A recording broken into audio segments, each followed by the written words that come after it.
The show starts in 10, 9, 8, 7, 6, 5, 4, 3, 2, 1, go.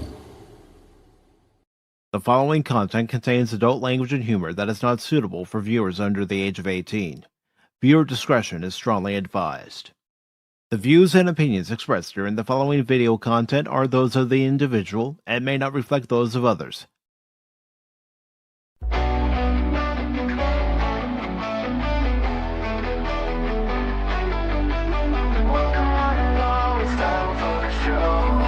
Pacific414 for Pop Talk is here.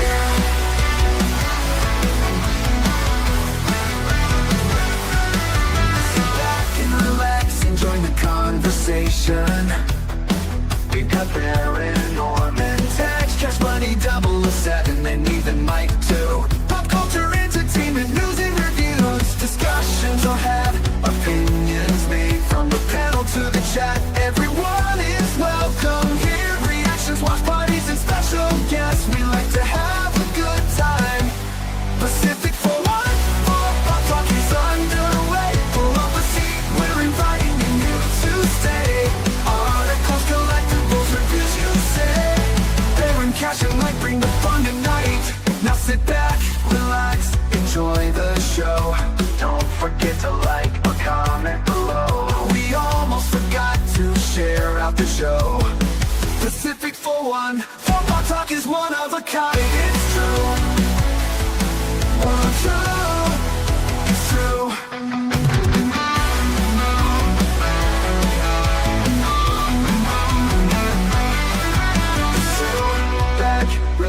And enjoy the show. Good morning, good afternoon, good evening, and welcome one and all to this Wednesday edition of Pacific414 Pop Talk, along with apparently Neelix. I'm your host, Mike. Cash will be along with us momentarily, but today we have several articles we are going to talk about, and of course, two of them related to Paramount and Warner Brothers. And we're also going to talk about High Guard shutting down in a mere few days, along with Deon Cole, I believe his name was. I'm double checking myself. Deon Cole mocking John Davidson's Tourette's at the NAACP award show as Hollywood backlash for BAFTA's incident continues. Now, I don't know the context of the joke, and you know how it used to be. Even when something like that outburst happened at the BAFTAs happened, back in the old days, back in the good old days, people would laugh about it. They would mock it. Why? Because that's how we dealt with it. I just can imagine. I can just imagine many of the jokes. We had our own form of doing memes and didn't involve computers. No. No, it's, telling jokes. I mean, Don Rickles, hey, you hockey puck. Yeah. and the award for best acting for an N-word is that's what people would be doing. That's what the joke would be. Yeah, and be told by a white comedian, be told by a black comedian, Hispanic comedian. All the comedians would have clammed onto it, and yeah. And the best thing about it, it would have severely weakened the impact of that word, which is isn't that what we want? That you can say that word without people going ballistic. Say any psychotic. word without people going ballistic and psychotic. Except for that word. And I think we all know what that word is. Yeah. And many we mentioned what that word is. Yeah. But as you notice, there's one spot empty. So that word is not around. No, that critique of my skills, my excellent skills in Metal Gear Solid Delta Snake Eater, my excellent stealth operative skills in that game. How dare he? How dare he criticize me after the stream, Baron? He told me he was gonna Yeah, I'm deciding whether I should talk to Mike about that or not. And it's like, yeah, I'm going to hear a lot tomorrow. Yep, I have. Yep. He criticizes me on my excellent ability to survive. A lot better than I would in other games. I had a noble reason for the things I was doing yesterday. And the most noble thing is to show that I am still a far better troll than one Philip J. McMahon. Yeah, you mocked me because it took 4 shots to get one guy down. Actually, it was 3. I lied. As I'm dragging him. He's dragging. That's 3 shots that missed, Mike. Yeah, he's dragging the body. 4 shots. 4. Yeah, 4 shots. Well, your joke. I've seen a blind man use stealth better than you. Yeah, well, remember, you do have that person who's listening to Jace's Mongolian death metal throat music, on headphones at loudest volume possible on Mars, and he still wouldn't noticed. So I'm going to say to the non-believers out there, the ones who think, Mike, you really should use stealth. No. Embrace the art of Pacific414. He sees the danger and he confronts the danger head on. Hey, bitches, I'm right over here. No tree Come and get no me. rat. No tree and no rat was safe from him last night, folks. Or frog. Yeah. Oh, you got a frog too? I was hoping you would have. Yeah. Really? Tree-Rock saw me kill multiple frogs. You went full French. But, how apropos that we have Neelix, the chef of the USS Voyager. And, of course, as we remember, the late, great Ratty, Private Ratty. Always in our hearts. I did that much in that last level. I did a lot better than a lot of you probably expected me to. I could still be playing that boss right now if it was another time. But last night, okay, die once, okay, let's do it again. Die twice, okay, let's do it again. Third time, okay. All right, we got him. Unbelievers. All of you who do not practice in the ways of Pacific414 are non-believers. You believe your stealth is so high and mighty. No, you got to confront that enemy head on. Say, Yeah. "Oh, bitch." Yeah, well, that's the thing. You're not Stan Lee, so of course we can't be true believers. No. And I was going to try to do an AI thing with Grok before the show. It would be you and Cash. You would be on the left of me. Cash would be on the right of me. The both of you be looking at me saying, Mike, don't do it. Mike, don't do it. And then my character would say, stealth is optional, bitches. And just start going after the enemies. But it wasn't coming out right. It's like, oh, yeah, sure. Thanks, Grok. But alas, there can be but one outcome. And Mike was never seen again. If the next one should be... Hey, Jenkins, heal me. The next one should be known as Private Ratty's Revenge. That's what you should call it. No. No. I'm going to let everybody know what the next stream's going to be called of Metal Gear Solid Delta. Yeah. I know. I'm driving some people up the wall because of the way I play. I like the way I play. I'm having fun. If I wasn't having fun playing the game, I wouldn't have played it till almost 11 o'clock last night. But this is what the next stream of Metal Gear Solid Delta is going to be called, ladies and gentlemen. Stealth? What's that? Never heard of it. I don't know. I hear some noobs use stealth. Wow. Oh, This just in. There are reports that there has been an assault done on the compound of the Shortatola Dinkamus. Is this real? Is this real though, Baron? Is this real? Well, it's the first Cavalry Billy Barty Brigade that did it. It looks like an assault on the Ayatollah Dinklage is being taken care of right now. It has something to do with Snow White, and we are getting the word in. So we don't know if there is going to be a regime change or not, but it sounds like in an effort of shock and it has begun. So waiting for the word from the president. But before we get into today's show, ding ding ding ding ding ding ding ding. I do want to say hello to the Padawannabe who says, rounding the bases, hello all, deploying likes. Don't trip on the bases as you round them, Pat, because then you'll be out. Unless you had a home run. Well, he always goes the wrong way, so. Tree Rock, you're right. Baron is Neelix. No, I wouldn't take that. I wouldn't take that as a compliment, dude. And Helion says, hi, y'all. Sorry. I'm like, we just started. You should be sorry. Doggone. You know what time we start. I wish I did. Appreciate you getting all the thumbs up there, Pata. Mm-hmm.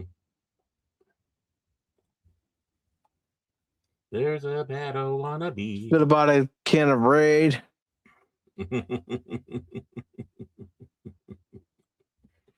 I didn't kill any trees.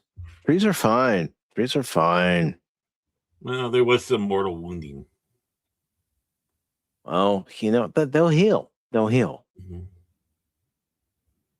But Baron, how are you doing today? Oh, not too bad.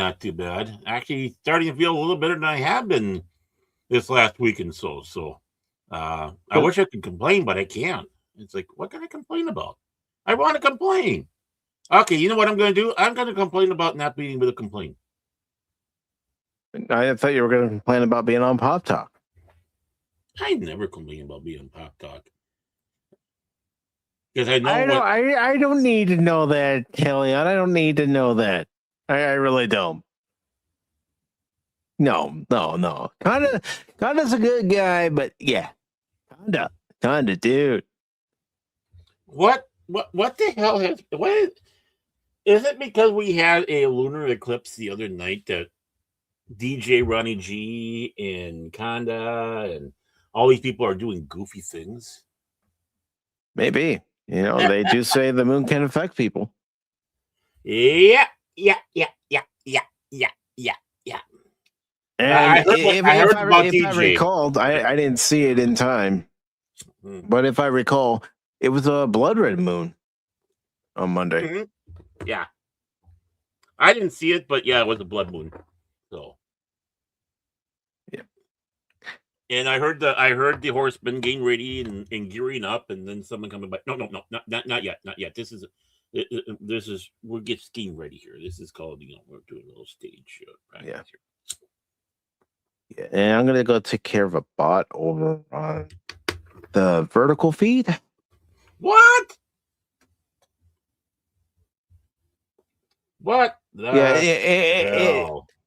It's one of those bots that goes, said hi. I said hi. Hello. I said hi. Oh yeah. Hello, bot. Hi. Bye, bot. Mm-hmm. Hi.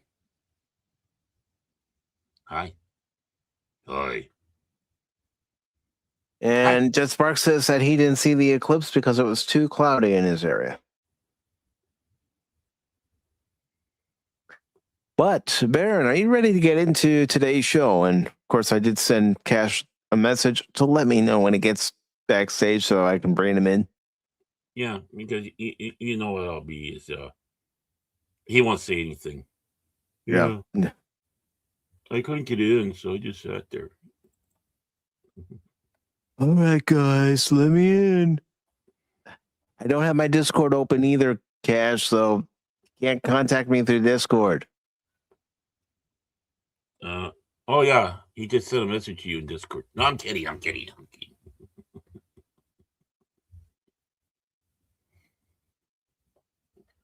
Understood. I hope your family members doing okay today, there, Jet.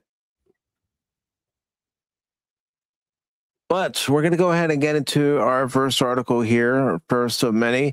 But I'll let you all know what the other articles are for tonight's show. Of course, we're going to talk about Deon Cole mocking John Davidson's Tourette's.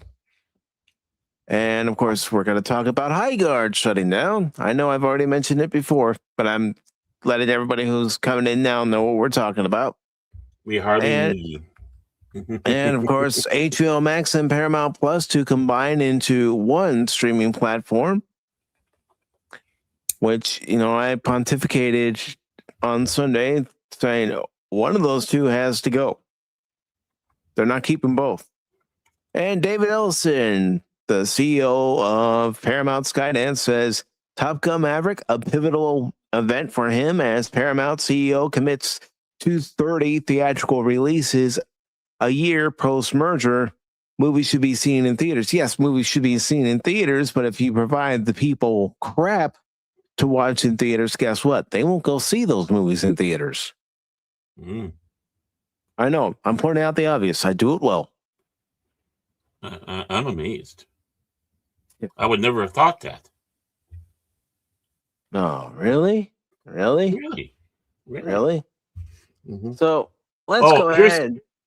Here's some more of those messages. Mike, put me in, Mike. Mike, where are you? Mike, I'm back. Mike, why don't you let me in? Mike. If he's back there, let him in. I'm kidding. I just had to tweak a little bit. Yeah, I know. You're that kind of guy. You're the guy that will put his arm around somebody, but unbeknownst to that person, in that hand you're putting your arms around them with, you got a knife. You're sticking it in their back, and then you're twisting it slowly, and they're going, "Oh, I got this immense pain in my back," and you're going, "What's wrong, buddy? What's wrong?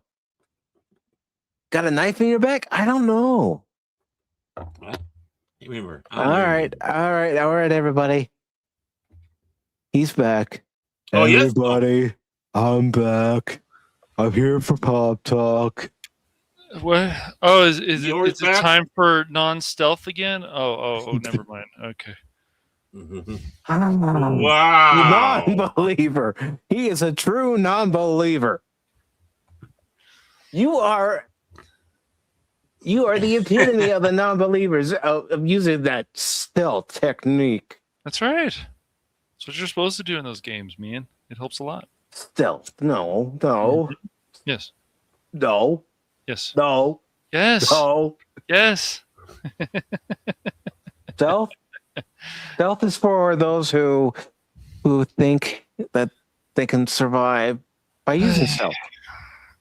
Not using stealth is for those of us who know that we have a set of balls. Right. When the game tells you to use stealth, sure. Whatever you say. Who cares what the game says? Who cares what the game says? Ignore the rules. You make your own rules on the battlefield, Cash. Oh, boy. Well, Cash has a set of balls. You just happen to be on his chin. Right. Sure. I have my Ben Affleck chin, dang it. Destroy all. Yes. More of a Peter Griffin chin, but oh well. But yes. I'm going to share my screen again because Cash didn't see it, folks. I know you all saw it, but Cash didn't see it. So, Cash, this is the title of the next stream when I play Metal Gear Solid Delta Snake Eater again. Stealth? What's that? Oh, man. Well, you're just asking for Baron to put a knife in your back again.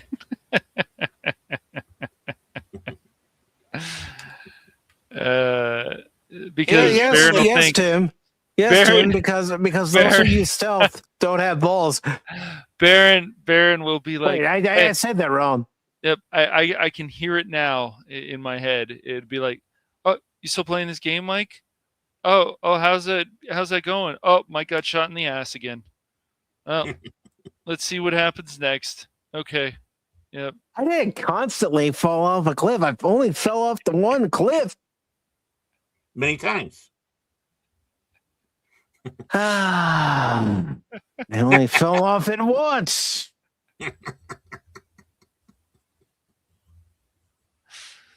Don't encourage that, Padawan. Thank you. That's Thank you, what Pata. he wants. Pata understands. Pata knows my ways. The game, he just is like, I don't care. I don't care what the game wants. I don't care what the game wants. I don't care what the game wants. Sake, you must not be seen or heard. Oh, got it. I wonder what this grenade. Alert! Excuse me. I wonder what this grenade's gonna do. There's a guy. Kaboom! There's an American on our soil that he shouldn't be here, but it's HQ. We got this guy running around. He's like, he keeps talking about he's gonna Rambo it. I did get equipped with an AK-47 at one point, and I was Ramboing it. Non-believer. Magazine. Non-believers. Padawan a true believer. Thank you, Padawan for being a true believer. Rambo with bow, yeah. I didn't have a bow. I don't need a stick of bow. I don't need a stick of bow. Rambo, I got my AK-47, you know. Yeah. I'm gonna go and kill those Soviets, man, back in the day, you know. Yeah, that's right, you know. Hey, you know, the whole point of last night's stream was to have fun, and I did warn you all in the title that my old nemesis is using stealth tactics, so you were already warned. Oh boy. You can't mock me once you've already been warned. I'm just saying, man, whenever you do this stuff, you know, people like Baron and Phil and stuff and other people, they're always lurking around somewhere. So Phil probably won't say anything about that, but Baron definitely will. You already had the warning label. The warning that didn't stop. That's not going to stop people, man. You chose not to read the warning label. That's on you. That's entirely on you. That's on you, Baron. You didn't read the warning label, man. Come on, man. Hey, I didn't turn it on. The long suffering did. Yeah, stealth is for easy mode. Why make it easy on yourself when you can add some difficulty it's to not, it? No, Padawannabe. That is not easy mode, man. No, not at all. And hello, Lady Miss. Do you approve of my non-stealth-like abilities? He's trying to get a group built up. Are you a true believer in badassery? He's trying to get. Yes, I am trying to get people on my side. Yes, guys, here's a $5 bill, man. You believe me, right? Guys, come on, please. Sure, she said. Thank you. Oh, man. Another true believer. Oh, man. That's right, he would. Hey, you gotta admit though, Rambo did do stealth though. He did, especially with his bow. That's true. Yeah, so what? I'd rather let the enemy know I'm there. Hey, what's up? Got pizza? Boy. Yeah, I got a cater too. You want it? Hey, I'm offering you pizza and beer. Calm the fuck down. Calm your tits, man.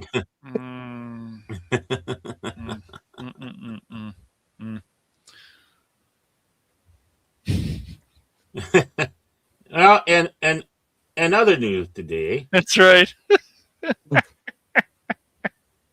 In other news today, we were regaled with this. Well.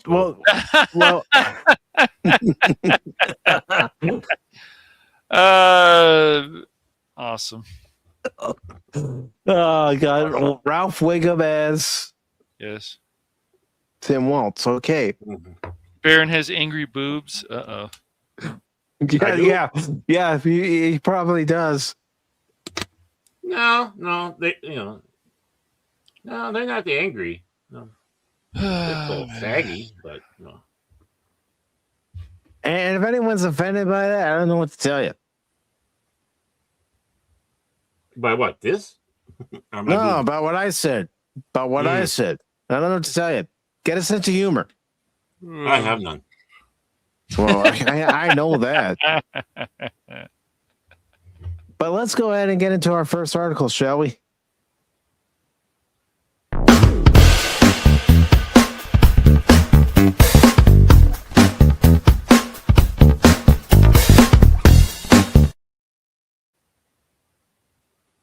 All right, Deon Cole mocks John Davidson's Tourette's at the NAACP Award show as Hollywood backlash for the BAFTAs incident continues.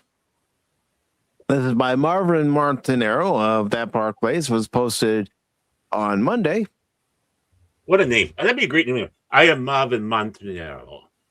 I am here. Do you wish to have a drink with me? I am the second most interesting man in the world.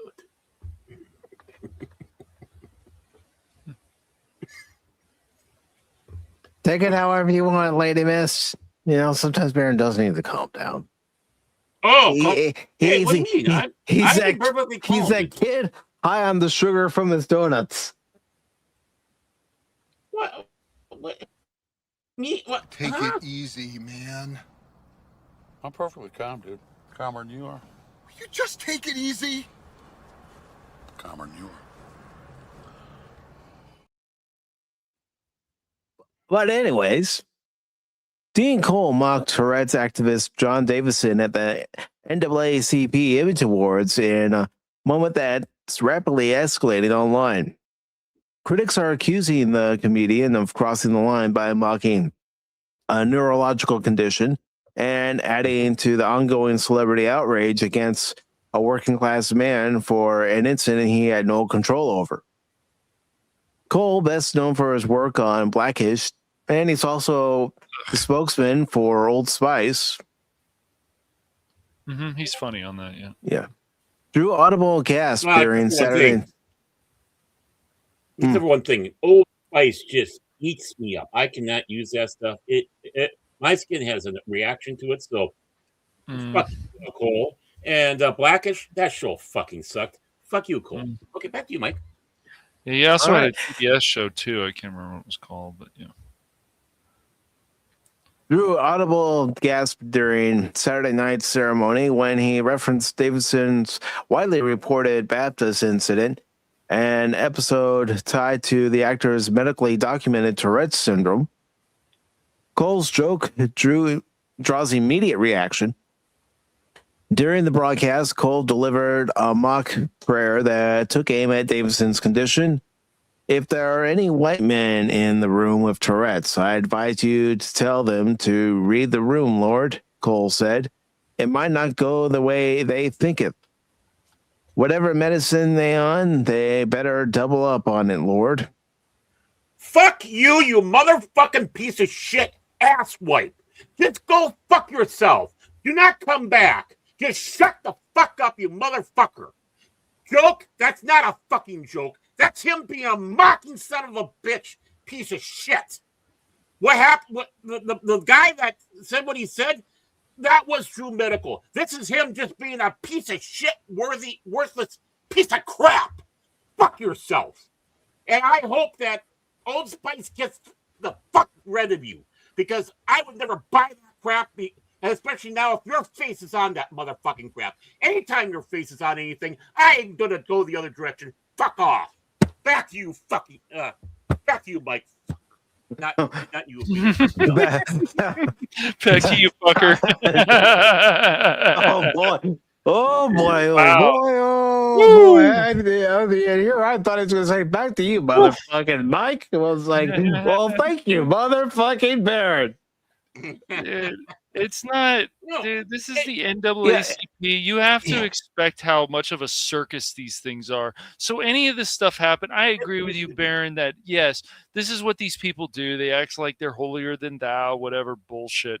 But dude, they're also ass their heads. This isn't exactly what I'm talking about, man. Yeah. How dare Nicki Minaj have a different opinion than the drone brigade? Well, in her ass is affecting her brain. Black, you know that. She's not properly black. That's right. Of course not. What? No, she's not black at all. She can, she can go back to the plantation and be enslaved. That's their mindset about the whole fucking thing. Because they don't. She doesn't march like a Gestapo with the rest of them. You got it. Every time, man. Every time.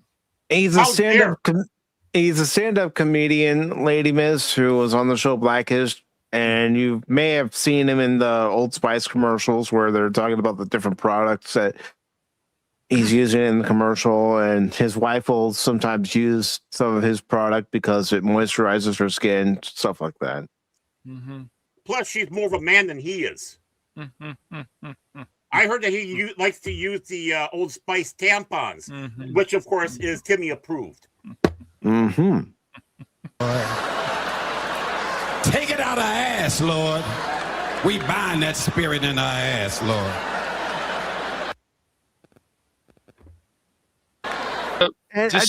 Is it just me, or does it sound like he's mocking the Lord's Prayer? He's mocking the people because they do not follow the same politics. So to them, this is comedy. And the people who laugh are the good little seals that love to clap. And then these are the same people that when you point out the truth about stuff, they will call you racist, sexist, misogynist, because they're probably like, oh, I'm going to lose my career if I don't do this stuff. Or they really are this much of a piece of shit.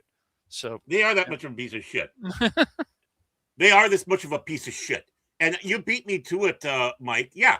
He's mocking God. He's being blasphemous because, well, he looks in the mirror and that's his God. Right. He looks in the mirror. It's like, oh, he basically saying a prayer to him, going, "Oh Lord, it's hard to be humble when I'm perfect in every way." Right, exactly. Except for one thing, Jerry Reed at least was making a joke of it. Right. Well, the thing is, like the NAACP, if you're going to take shots at this, I'd take shots at Cardi B, and I would even make fun of the fact that she used to rob men. I mean, I wouldn't hold back. I just make fun of all this stuff, man. No, this is all just slander. She didn't just steal. Oh yeah, I know, that's right. She Bill Cosby'd them. Yeah, but that was okay. Right. Yeah, she could roofie all the guys that she wanted out there. That's fine and dandy. And of course, she can take whatever money or anything that she wanted after she roofied these guys. But my God, Bill Cosby does it. Yeah. Well, also what I wanted to say, because it definitely sounds like he's mocking the Lord's Prayer. You don't mock any religion. I don't. No. Whether you believe in the religion or not, you don't mock anyone's religion. Yeah, I'll be right back. Fuck. All right. He just went off. Before we go, Lord, if there are any white men out here, look at the look on that motherfucker's face. Is he sitting next to Don Lemon? I think he is sitting next to Don Lemon. That's why he's got that look on his face, because he knows what's going to happen later on, and probably before this. Hey, Donnie, whose turn is it to have the gerbil this time? I advise you to tell them they better read. Again, I got to pause it every 8 seconds. Well, because it's not funny.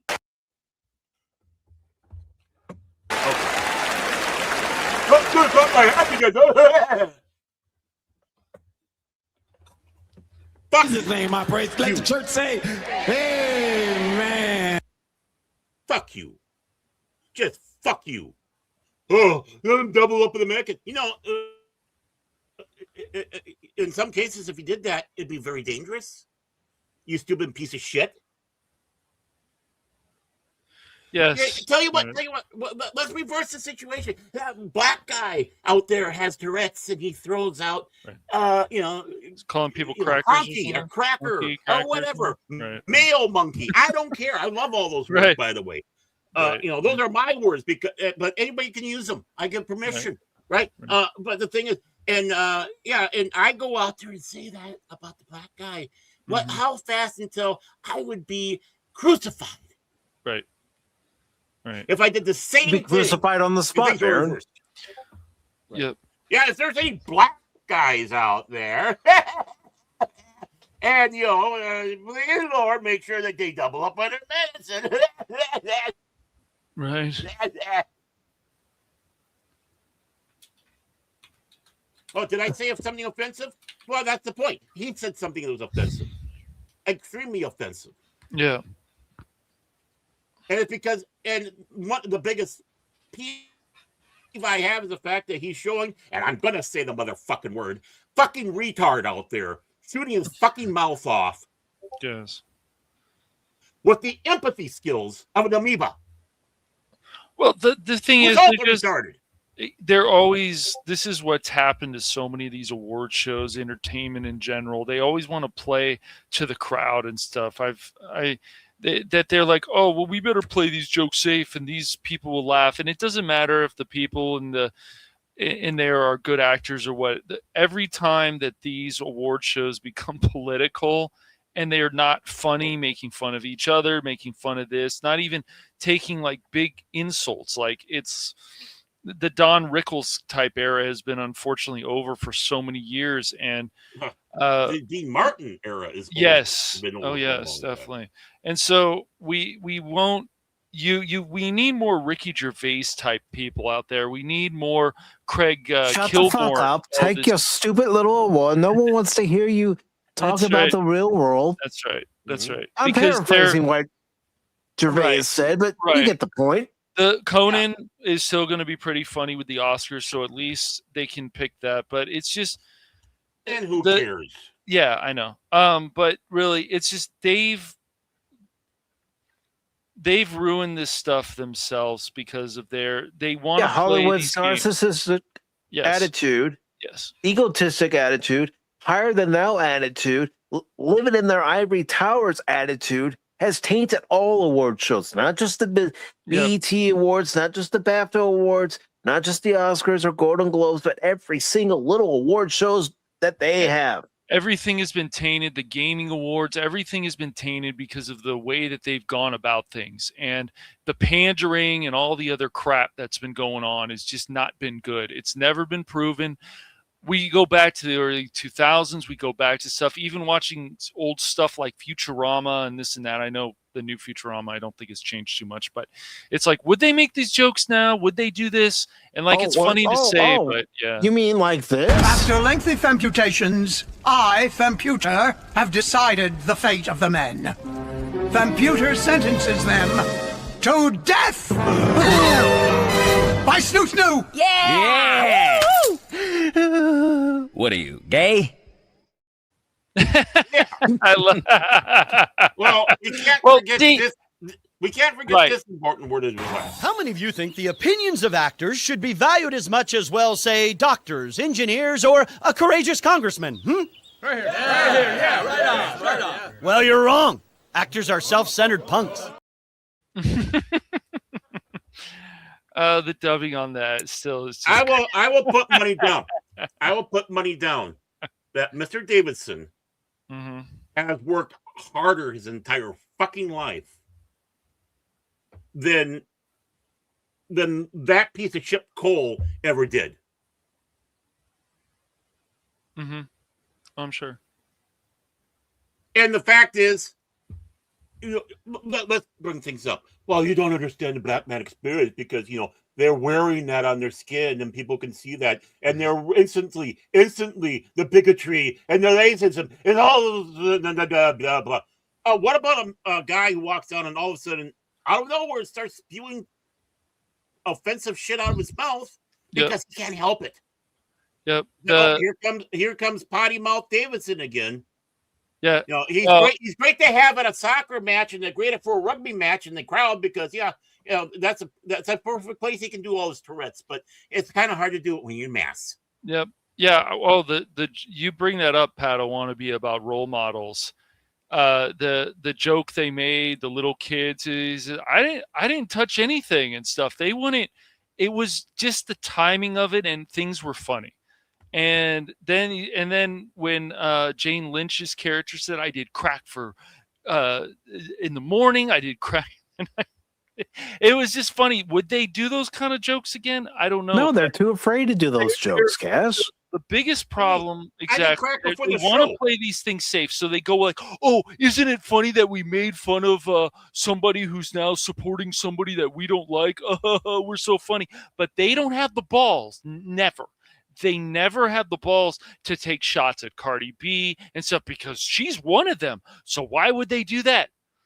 So Cole's just another person. It doesn't matter if these people are good actors and stuff. Most of them have proven time and time again, especially recently, that they're just a bunch of clowns. And they here's my issue with a lot of these award shows anymore. Yeah, they let their own personal biases, personal politics creep into the award shows instead of making it about the movie that's nominated, the actor that's nominated, actress, the script, whatever. Yep. The thing is, a lot of those are the same thing too. So what does it matter? Mm-hmm. I'm not watching the show to hear, Baron say, "Buck Pacific414, go cash money." It's just like you said. Just the ass wipe. It's like I said, just we get more Ricky Gervais. It was the same thing with like Tina Fey and Amy Poehler. Oh, we gotta play it safe. It's the same thing with like who was the last person who hosted the Golden Globes? Nikki Glaser, right? Yeah. I mean, I'm sure I don't care. They can have some funny jokes here and there, but they are not willing to take it to the next level, like Ricky Gervais, or even back in the day where Sacha Baron Cohen was making fun of Madonna and Guy Ritchie's marriage falling apart, and you saw Selma Hayek's expression. He doesn't do those things anymore because he had to go more into this woke area or more into this, we have to play this safe. Seth MacFarlane does the same thing, but yet he'll take a shot at somebody like John Hughes and say he was in hell and he's in hell now. I'm like, really, Seth? Yeah, they're really, dude? In Family Guy. Really? You really said that? Yeah. Yeah. Yes. Really? Yeah. That's because John Hughes had a ton shit more talent in his pinky finger than Seth MacFarlane ever will have in his life. Got to remember, John Hughes wrote for National fucking Lampoon. John Hughes was a politically incorrect dude. He was willing to take chances, but Seth stopped. So in some ways, he's become a bitch. Unfortunately. No, he didn't stop. No, you're wrong, Cash. He didn't stop. He became selective. Oh, okay. He became selective.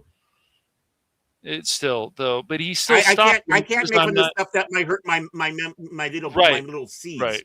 Yeah, but he still stopped. If I don't like whatever, I can go wherever. I know, but he didn't used to do that for a number of years. Then he was like, I can't make these jokes anymore. Then everything starts falling apart with anybody. Any of these comedians. Yeah, well, that's just it. He knows that his career isn't as solid as John Hughes. Of course, he's going to think that about John Hughes. Yeah, it was weird that he made, of all the people, man, it's like, it's just a joke. It's just funny. I'm like, I don't know about that. If you have to tell me that the joke is funny, it's not funny. Mm-hmm. Exactly. But that's what I could see him saying. It's just, it's really unfortunate that it happens to these people, but it just continues down the road, and it just does, Yeah. The thing is this motherfucker, all he is a fucking bully. That's all he is. Mm-hmm. He's just a fucking little piece of twat, waffle bully. And it's like, it's a white guy. I can get away with it because he's white. And I'm just going to go and mock him because I can be a bully. Because I bet you because he's white, he's never been bullied a day in his life. Jet, they're poking fun at Nicki Minaj because she supports Trump. Right. Mm-hmm. They're not poking fun at her because she's on their side. They're poking fun at her because she supports Donald Trump. Yeah, very vocal about it. It's not about her ability to afford groceries or anything. They don't like it that she is supporting who they consider their enemy. Right. Yeah, and I'm sure Cole can do the same damn thing too.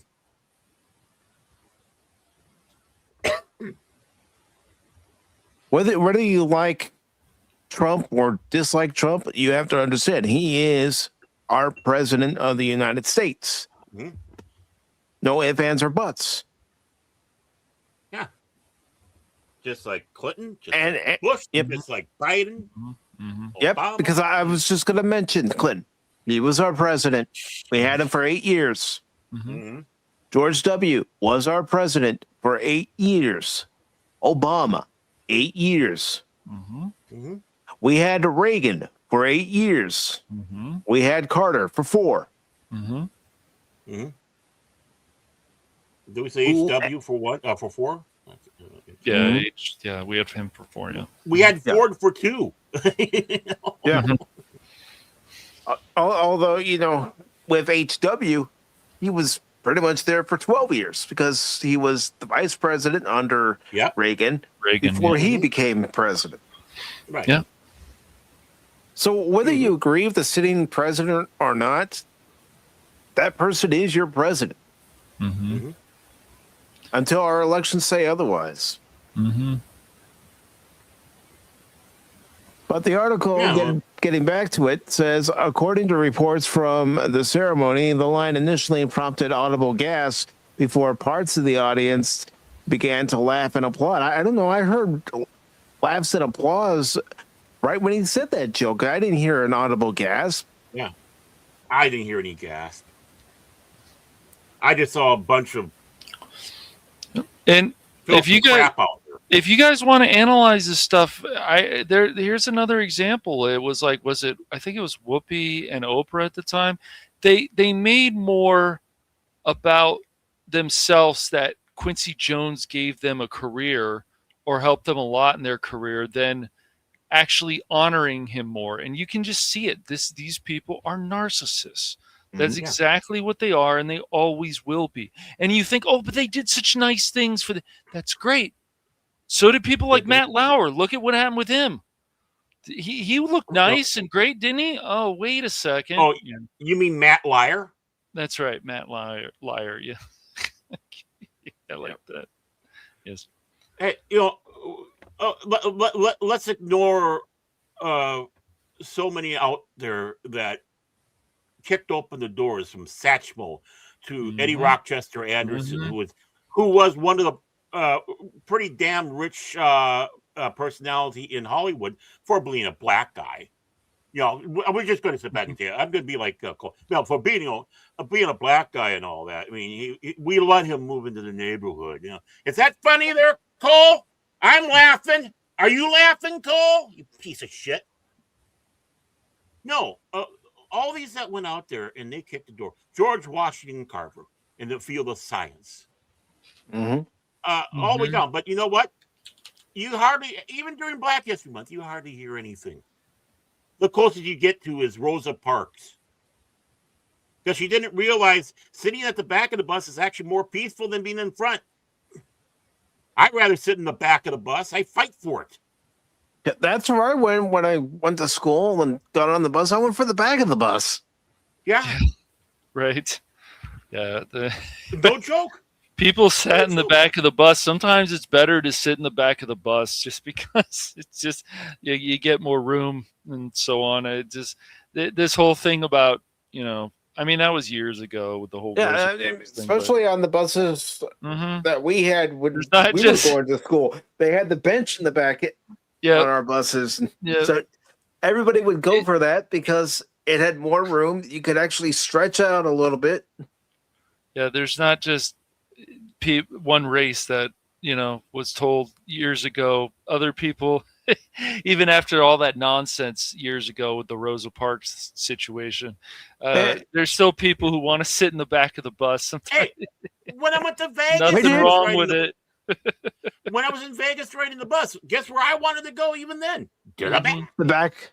Yep, nothing wrong with it. Sometimes you usually actually get more room back there a bit. So yeah. Oh yeah, there's a wild party nice. back there, especially on the bus that took us out to the rugby games. I tell you what.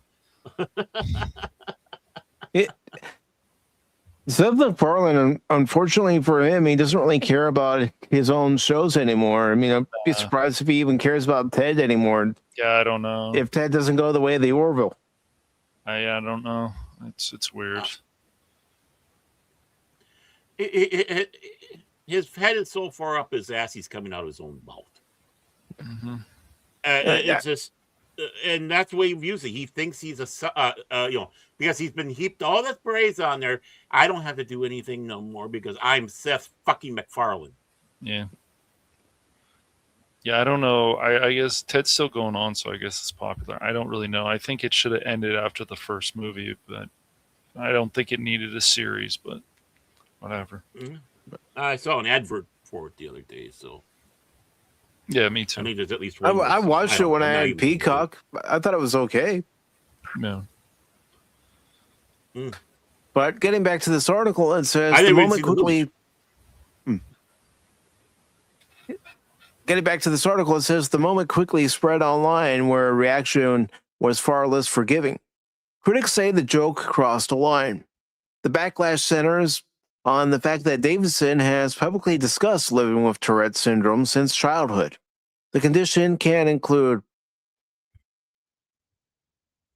carpolia, involuntary vocal tics, and may involve socially inappropriate or offensive language.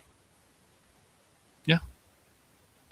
Following the BAFTAs incident where Davidson suffered a tic that forced him to yell a racial slur at Michael B. Jordan and Delroy Lindo, he stated he was deeply mortified by what occurred and it emphasized the involuntary nature of the episode. For many observers, that context makes Cole's punchline particularly difficult to defend. Online critics argued the joke amounted to punching down at someone with a neurological disorder, a charge that has become increasingly common in modern comedy debates. Okay, first of all, no, he's not punching down. Punching down in comedy is perfectly acceptable. If it's done proper, it's done right. He's kicking someone while they're down. He's kicking someone while they're down. No, what he's doing is just being a bully. He's not even kicking while a person's down. He's just going out there and being a bully. Plain and simple. No attempt at even humor in that, other than the fact that, look at me. If I had a chance, I'd throw him into a locker. Or put his head in the toilet and give him a swirly. That's all this Cole is. It's a piece of shit little punk-ass bitch bully. And that's all that was bullying. Well, look at this here, Baron. Let's read this next paragraph here. Cole dismisses the backlash. Deon Cole has not issued any kind of formal apology for his Tourette's joke. Instead, he appeared to brush off the criticism in a social media reply. People gotta learn to take a joke. It's all in fun, he said. Okay. We can learn to take a joke. We can learn to take a joke, but there's a line that you do not cross, even for jokes. You do not cross a particular line. You know what he just did?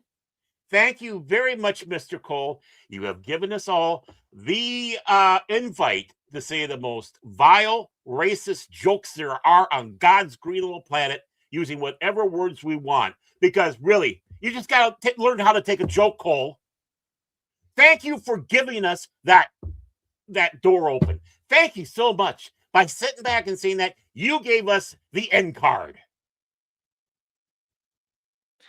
By the way, I'm being heavily facetious, but not totally. Because, again, somebody saying something like that, how can that be, okay, fine, we're tired. Some people out there getting fed up with this shit, where it's only one way. And they say, that's it? Okay, fine. This is one of the things that kicks open the doors where I don't give a fuck anymore of what I say or what jokes I make. I'm not saying me personally. I'm just saying on general. But that statement that you're saying that someone reading this who is a stand-up comedian is gonna look at that and do exactly what you're saying. He's gonna put it in his stand-up routine. He's gonna see how far he can bend it before it breaks. And by bending it, I mean the rules. The YouTubers, YouTube, all across the board, by making that statement that you did there, you got to learn to take a joke. Well, guess what? Guess what? You just rolled around in a bunch of glue, and now the pillow that you're holding exploded, and the fan just turned on. You tarred and feathered yourself. Because this shows you this guy IQ level is in the single digits. It says that response has done little to quiet the controversy, and in some circles has intensified it. Piers Morgan said, Hollywood continuing to mock John Davidson over his Tourette's condition is one of the most despicable things I've witnessed in a long time. Shame on Deon Cole and all those in the audience who laughed at his vile jokes. What the fuck is wrong with you? Yep. And you know, right there with Piers Morgan, you can see the cracks right there. And especially with what he said, Cole, about, just get over it. It's a joke, right? Mm-hmm. Piers Morgan would be the type that would go Ricky Gervais on him. And heaven help us if Ricky Gervais decides to go Ricky Gervais. And of course, I just read what Piers Morgan said that Jamie Foxx has weighed in. Adding fuel to the fire, actor Jamie Foxx publicly praised Cole's performance, saying, Deon Cole, brilliant. You funny as fuck all the time. Fox's support has drawn scrutiny of its own, particularly given his previously reported comments about Davidson. Okay, Jamie Foxx, remember, anything we might say in the near future, get over it. It's just a joke.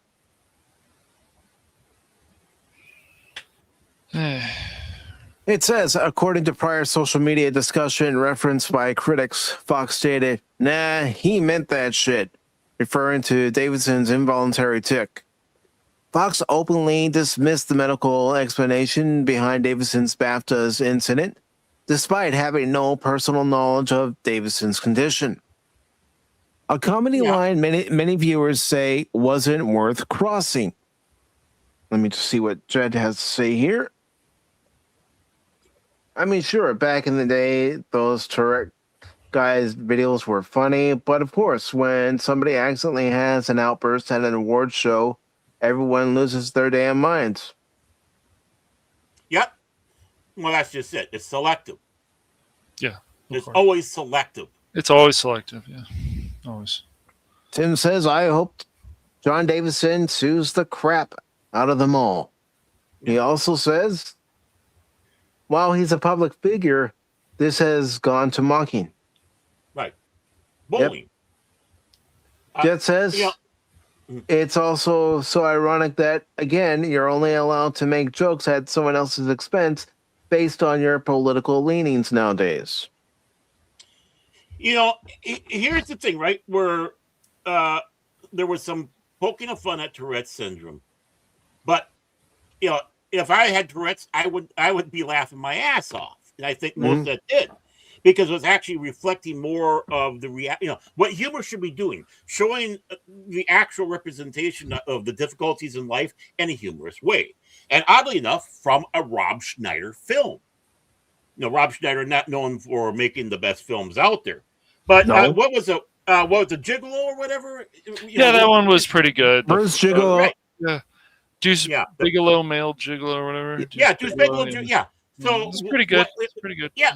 But the best bit of the whole film, I thought the entire best bit, because not only was it funny, it was tender, it was compassionate, right? Right. And it was the young lady who had a virtual non-existent time of going out on dates because she was suffering from Tourette's syndrome. And no matter who would take her out, she'd be in the wrong place when, all of a sudden, she would start spewing the things out. Which, of course, right there, it's like, oh my God, you can feel the hurt that the person has, and what's going on. It's not making fun of the woman. And in fact, that part, it wasn't even anything about humor, but it was showing the problem. So what does Deuce Bigalow do? He thinks he's smart and goes, I know. And he brings her to a baseball game, not because she likes baseball or anything, but she can sit in the stand and just let loose with all the cuss words, and nobody thinks anything of it. And she's having a grand old time because she doesn't have the pressure on her shoulders. Right. Mm-hmm. That's a beautiful scene.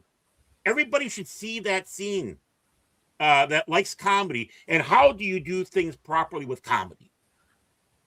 And especially when you're talking about sensitive topics. It's not mocking. It's not jeering. It's not anything. You don't have to sit back and say, just get over it. It's just a joke. If you have to go over there and say, just get over it. It's just a joke. It wasn't a joke. Mm-hmm. That was a joke. And I think even people with Tourette's were sitting back saying how they loved that scene because it identified completely what they were going through. Yeah, I mean, I know what it's like to, go through life with cerebral palsy. I don't know what it's like to go through life with Tourette. I can't even imagine what someone who's living with Tourette's on a daily basis is going through. No.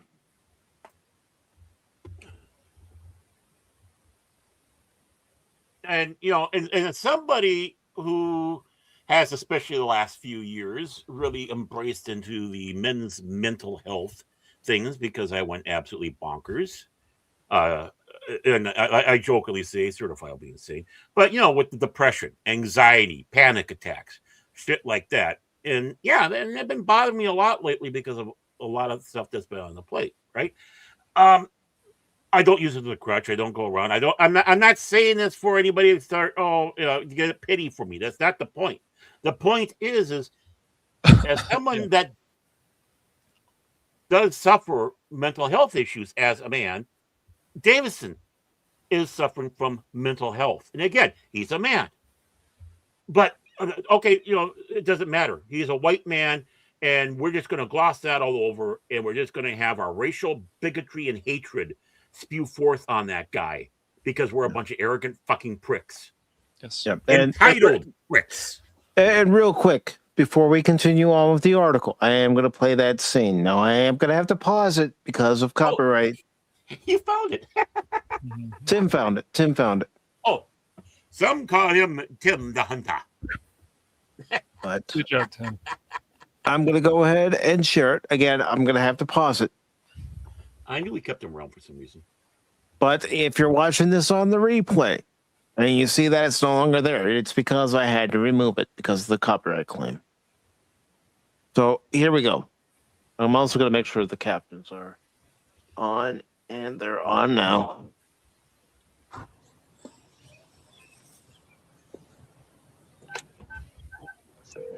Hello?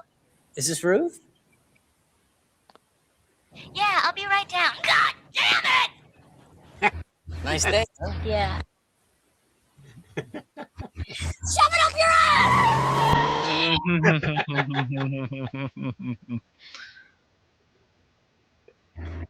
Jeez. You...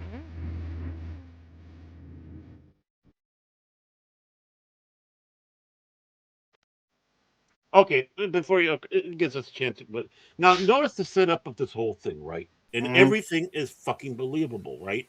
No, he's going in, and of course, at first you don't think anything with the over the speaker because someone's getting ready and nervous and all that, and somebody might be happening, and you hear that expletive going over the call box. No problem. Okay, and then now you're in the car driving along with her, and all of a sudden she starts doing that.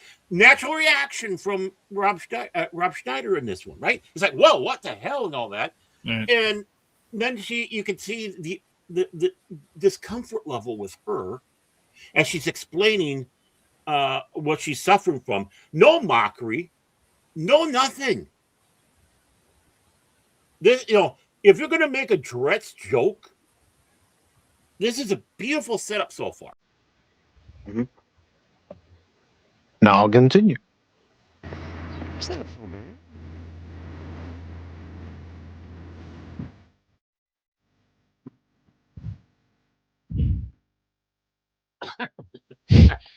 Sorry, but it's funny, Mm-hmm. and he's trying to make her feel good, trying to pull. So again, where's the mockery in all this? Nowhere's.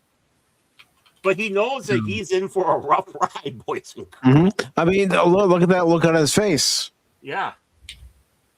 Yeah, it's wheels. He's not sure how to deal with it. Right, the wheels are turning. What am I going to do? No.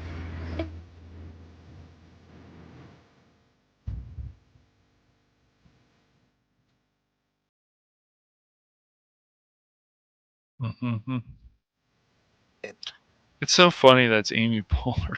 It's ridiculous. Oh, that's Poehler? Oh, okay. It is, yeah. She, like I said, I've said before, she can be funny when she's not doing this bullshit with Tina Fey. Mm-hmm. when she has a leash on her. I mean, honestly. Yeah, I mean, yeah, well, it's just these comedians, they want to, or they think they're comedians. It's just that if they stop playing these safe jokes and stuff at these award shows and so on, it would be much better. Get people to take chance. Even Seth, a number of years ago on the Emmys, made like a boob joke. People got all offended then.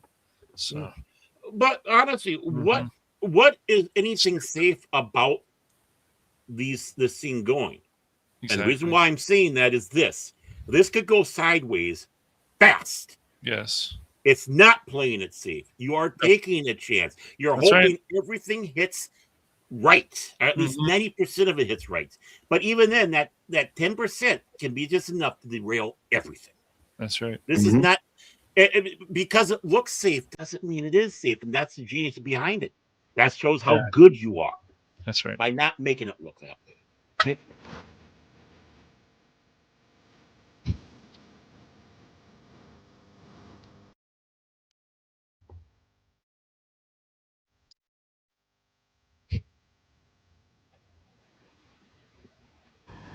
much anywhere. You fart, dildo! Big titties! I'm trying not to laugh. But the thing is what makes it funny. I know. They want you to laugh. They want you to laugh. But the laughing is this is believable. Mm-hmm. It's that uncomfortable spot that everybody gets put into. Well, we were in the time. This was 99, so I mean, we were still. Yeah, we still had some intelligence. We were still in that time. It's like around 2011, 2010, something around that. Things started changing slowly, and then it's just where we are now. This was 27 years ago. Mm-hmm. Yeah. Shit hard! Hey, let's put the top up. I'll put on the air conditioning. You probably want to take me home, don't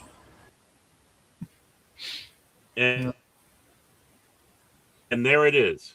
And there it is. This is kind of the payoff to the whole thing where it's funny, and then this hits you hard. You can see her heart breaking because here's another failed moment out there. Comedy is nothing because she can't control this condition. Right. Mm-hmm. And this is what comedy is perfect for in this. This delivers a message like you can't believe without making it look it. Again, that shows you how good you are. If you have to make it look edgy, then you're bad.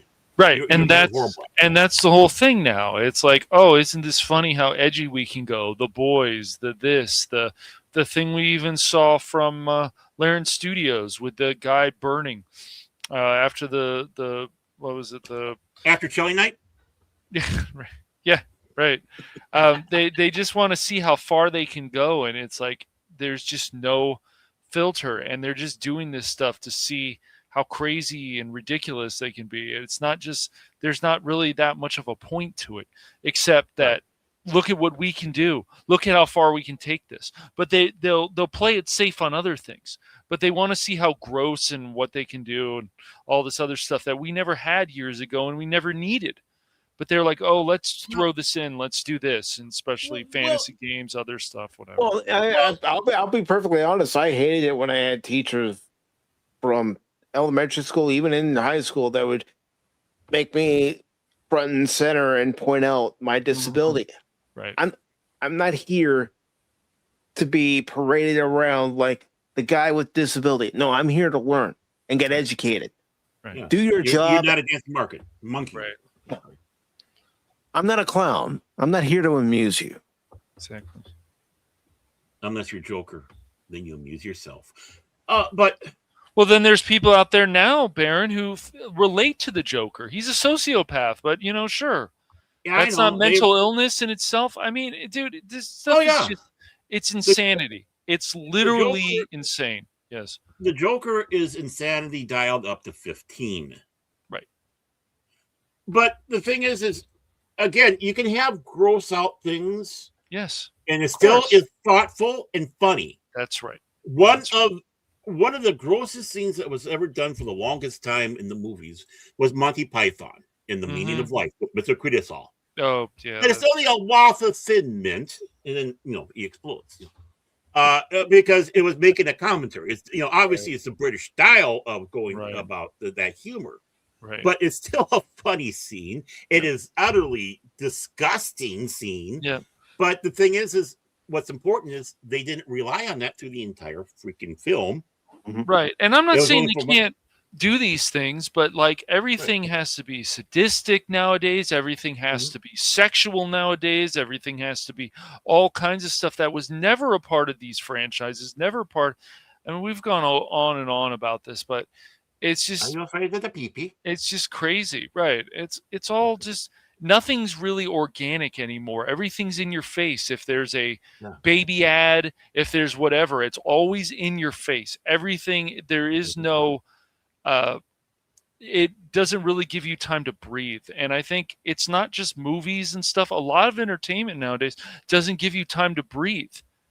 And then there's other people like, ooh, flashy stuff. Right. That's great.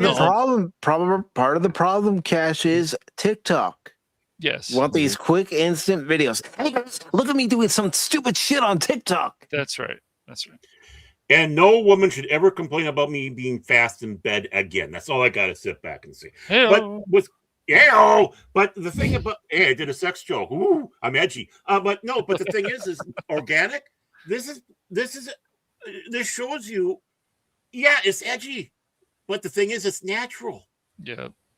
And this is why it's so frustrating, because people like Amy Poehler and all that, you guys forgot where you came from because you're so afraid.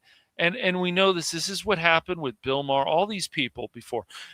When they weren't getting attacked for things that they said, everything was, they were like, oh, they deserve it. Then they started, oh shit. It's like, well, we told you. This is all part of the same thing. They want to play this safe. So you see this like, oh, we can make this joke. Ha ha ha. It's so funny. But we better not take a shot at this. We'll make fun of Christians, but we can't make fun of Muslims. We can't make fun of this. Don't make fun of Islam. Well, the thing is, Cash, it's even worse than that. It's because people like Amy Poehler and Mao, a lot of these others, they've been constantly getting tongued by people saying about how wonderful and great. True. That is true too. And when you start believing that you're so wonderful, you do not strive to be better. Because you're being told that you're at the pinnacle. Yes. No artist should ever believe they're at the pinnacle of anything. Agreed. Yeah. And Tim, thank you for that clip from Monty Python. I'm not going to play it because I do want to move on with this article. And also move on to the other topics tonight, because honestly, guys, I don't want us to be here 4.5 hours. No. Thank you. Who thought we'd talk so much about this article? No, it's all right. So, continuing with the article from that park place. but watch that scene if you get people. I don't know if that was in the chat or whatever, but go ahead. After the show, even now, go on, boom, watch that and see what I mean. Okay. Oh, I'm sure he is, Tim. I'm sure he is. I'm sure Don Rickles and all these other people, they're just like, what the hell has happened? Richard Pryor is rolling over in his grave. But it says here, go ahead. Oh, yeah. And the thing is here's a guy who was making fun of his own suicide attempt by burning himself alive. You can't get more edgy than that. No. It says the company line many viewers say wasn't worth crossing. The broader debate now mirrors a familiar cultural fault line where exactly the boundary sits between edgy comedy and targeting someone over a documented medical condition. Even some viewers who typically defend hard-edged stand-up have questioned the optics of the NAACP Image Awards, posted zeroing in on a neurological disorder that medical experts widely recognize as involuntary. What's more, these jokes only perpetuate the growing Hollywood narrative that this was anything other than an involuntary tic by a man who suffers from a well-documented neurological condition. There has been a consistent call since the BAFTAs to label Davidson as a racist, a claim that many with knowledge of Tourette's and its nature are actively pushing back against, and they should. Yeah, and start piling. Piling. Show no mercy. Let's flip the dogs of war. And whether Cole intended the line to land as a harmless humor or sharp commentary against Davidson, the reaction suggests a growing portion of the audience simply isn't laughing. Oh, he knew exactly what he was doing. He was going out there intentionally to stick it to the white man. Yeah, and be racist. And yeah, Cole is 100% motherfucking racist. Look at the look on that motherfucker's face. These people just believe that your IQ 9 is showing.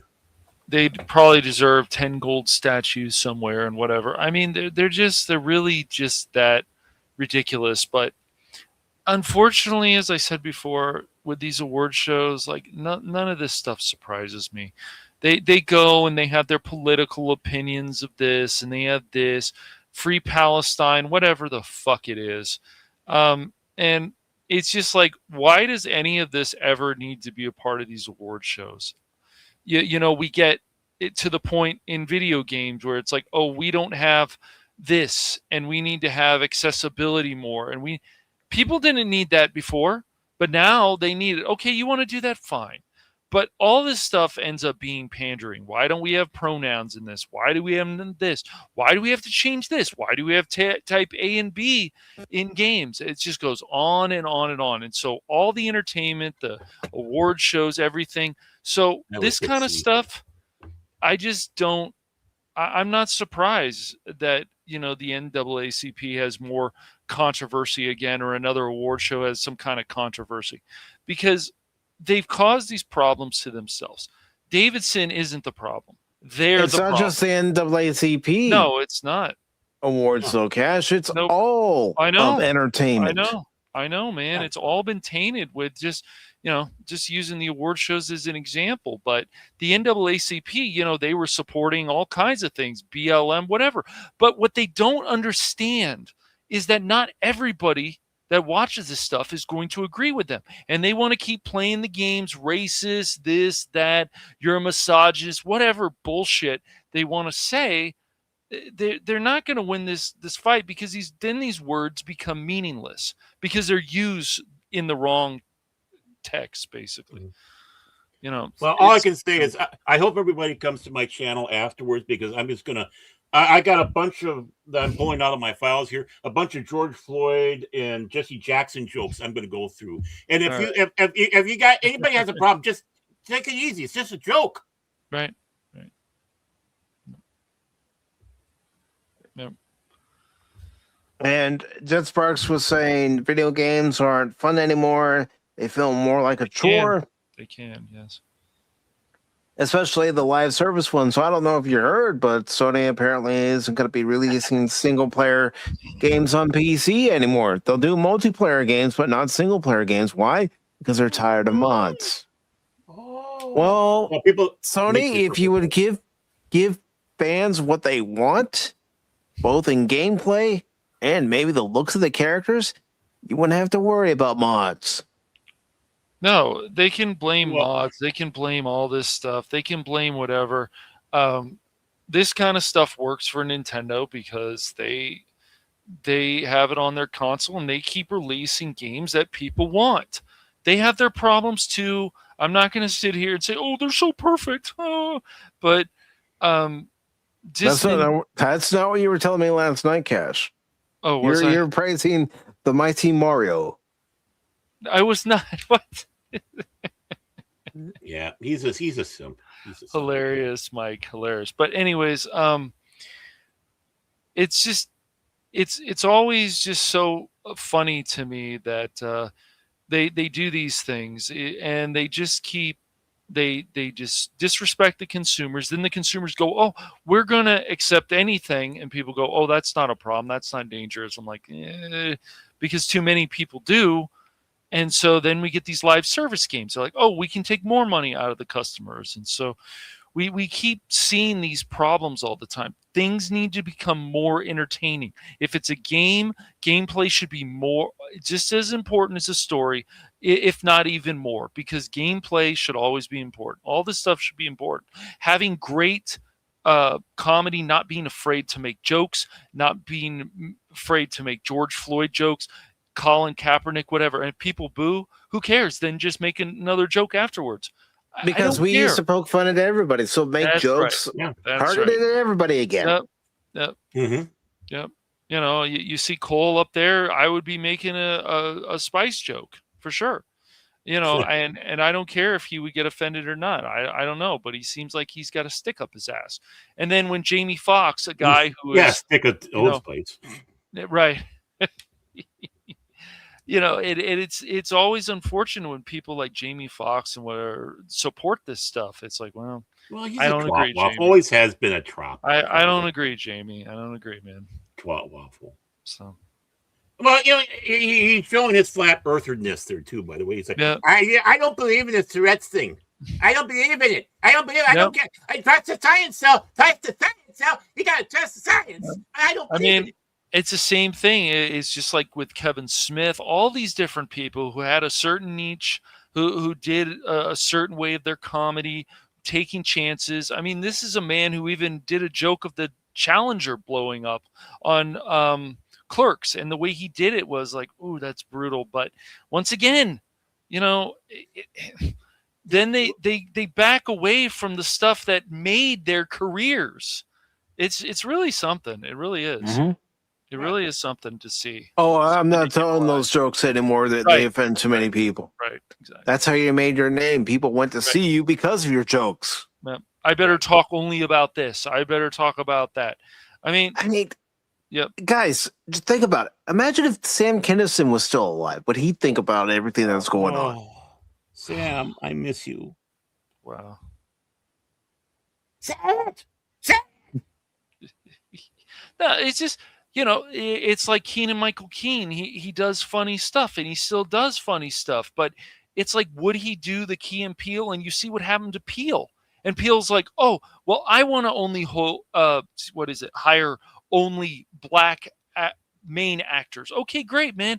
That's fine. But if a white person wants to only hire main white actors, or we see an ad for Peloton and there's all white people and they look like they're wealthy and stuff, that's wrong. We can't have that. So yeah, they should all be Asian women. Right, exactly. So this is, and then what happened after BLM? We have to put all these kind of black people in these ads. Fine, you want to do that, but it's so obvious that it's an agenda. It's so obvious that these things have to be changed because, oh, my feelings now, we're going to offend people. Same the thing with Apu. You just go down the list. Oh, there was this documentary about Apu, and people in India are called Apu, and it's so offensive, and Oprah's part of it. Oh, you know, well, you know why? You know why people in India are called Apu? Because it's their fucking name. I am Apu. And it's like, oh, you must be. Oh, I'm so sorry for you. Oh, no, my name is Apu. I was named after my uncle Apu, who was named after my grandfather Apu. What are the Apus? Yep. I mean, it's like the episode of Married with Children with the three Habibs. Right. Right. And so it's just so crazy. It's like these old shows, this old stuff. Would they have the balls to do this? It's the same with everything. It's like they're like, oh, we don't want this on this. We're worried about mods. We're worried about this. We're worried about that. Why are people making women more attractive? Why are they doing a better job than us? How dare them? And then they have their minions come out always, and it's like attack you on social media and stuff. It's hilarious because they just can't take anything anymore. It's like, how many times have you guys seen the sun today? These people, it's so funny. They don't go outside, Cash. No, of course not. I haven't touched the grass in I don't know how long. I mean, I've gone outside, but we had snow. So my grass is starting to turn green again. It is? Oh, wow. Yeah, we're supposed to be in the 60s the next few days.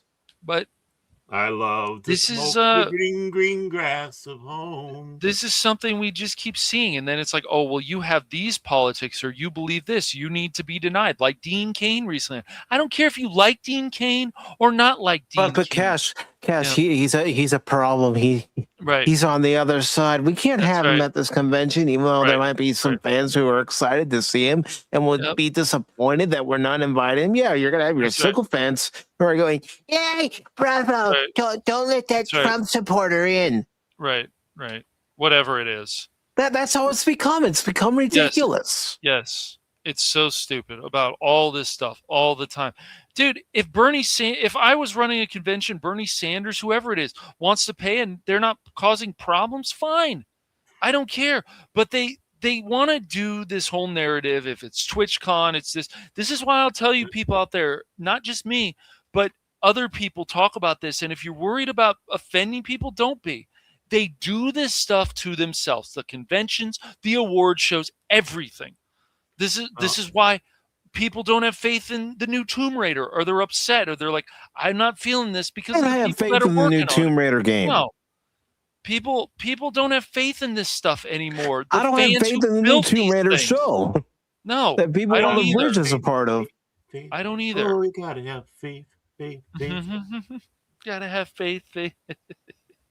Good song. But yeah, it's all this craziness. Look, we never, people like us, Mike, Baron, and I, we never went, oh, I can't believe that Dave Chappelle did whiteface. I can't believe that the Wayne Frank brothers, Caliendo did blackface as a character. Oh, the Wayans brothers, yes, white chicks. White chicks, man, come on. We don't care about that stuff, dude. Even when you go back, you watch the Wayans Bros show, you watch Jamie Foxx, you watch stuff like Fresh Prince of Bel-Air, Family Matters, whatever it is, dinosaurs, whatever. They wouldn't have the balls, many of them, because they've lost their balls to make these kind of jokes. That is why all this stuff. Go ahead, yeah, Baron. Oh, Sir Lenny Henry tried to break into the American market by doing a movie where he was hiding out from the mafia and disguised himself as a white guy. Had Andreas Katsoulis and I think also Frank Langella. I could be wrong on the Frank Langella part, but I know Andreas Katsoulis was in there. But the thing is, should I have been offended by that? No. Yep. In fact, they had a funny scene. In fact, it involved Andreas Katsoulis. They're at the urinal, and of course Andreas is like the hitman who's going after Lenny Henry's character. So Lenny Henry's all kind of nervous and whatnot next to him there. The Andreas Katsoulis doesn't realize that this is a target, but he kind of looks over as they're going to the bathroom. He looks over the divider, and you can see he's kind of shocked. And Lenny Henry comes back saying, I'm half black. That's my black part. It's like, should that be offensive? No, it was actually pretty funny. Just like what Robert Downey Jr. did, and they're still trying to, probably cancel him. He says it's for a character, and he gets away with it. That's fine, but they don't. Same with Jack Black. All these people, it's like, are you guys going to still make the same jokes you did before? Why would you? Oh, I'm worried about being canceled. I'm worried about this. I'm worried. No, you can't think that way. You just have to keep going because there's other people out there that are going to be like, man, it's such a breath of fresh air to hear this. Man, I miss this. Yeah. Mm-hmm. Well, until more comedians decide, fuck it, I'm going to tell the riskiest joke there is and see what kind of reaction I get. Right. We're However, going to continue to get these watered down jokes. I mean, we're going to have these award shows where you have someone that leans on one side of the political spectrum or the other side of the political spectrum that will tell the joke. And the media will either praise them or they'll make a mountain out of a molehill. That's right. Yeah, the media, it can be such a parasite. They divide people all the fucking time. That's why it's so easy to make fun of them. You don't really hate them enough. No, you don't hate them enough. And that part, then it's like, oh, you wanna watch a movie that's all about an offensive joke? Go watch The Aristocrats. You're gonna see everybody in there. Gilbert Godfrey, Bob Saget. Go watch Role Models. Go watch I Love You, Man. Go watch when he's making fun of Lou Ferrigno, and Lou Ferrigno takes him and puts him in a headlock. Like, it's just funny. You're not familiar with The Aristocrat joke, are you? Well, you got to watch that. If you can find that, sometimes it pops up. You got to watch that. It's a documentary on, and it's also the one part that shows how bad our comedy is today and how mighties have fallen, right? Because the Aristocrat joke only has two really scripted must be in the joke. The opening part is the guy walks into a agent's office, or that can be a switch, but he goes into a job for entertainment, and at the end the joke must end with, and what do you call yourselves? The Aristocrats. Yeah. Right. But other than that, everything in between that is off the cuff and as vile, offensive as you can get. I mean, the most vile and offensive thing. So as they're talking to people like Bob Saget and Gilbert Godfrey and all these others, I think Bill Maher might have even been in there, and stuff like that, right? And going through the whole thing, they go to the staff of The Onion. And what's The Onion doing? They're doing the fucking whiteboard to it, just like they did with the, yeah, man, the High Republic, but there weren't any fucking dinosaurs, man. And right, so they are whiteboarding out the joke. Dinosaurs, man. Come on, man. Dinosaurs in Star Wars, bro. I mean, there's something like that. But so anyways, they are, so they're whiteboarding a joke that is the most offensive thing you could do to the joke, because it takes away what the joke is all about. But The Onion, which shows why you ever hardly hear anything about The Onion anymore, because, well, they're filled with retards. Yeah. That's why the Babylon Bee is. Yes, because the Babylon Bee still have balls and they take chances and they see the crap for what it is. So good for them. Right. That just makes sense to anybody. It's just like, I would never want Jamie Foxx or any of these people to apologize for the comedy that they did. That would be stupid. But that's what these other idiots want. This is why we get gay Klingons and other dumb shit, because of these people. I thought Klingons were gay. Oh, come on. Oh, Baron. Dang it, Baron. I'm sorry. That's my one for the night. That's my one.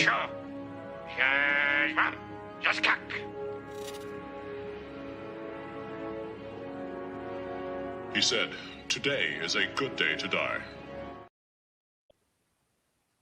That's not going to help your case.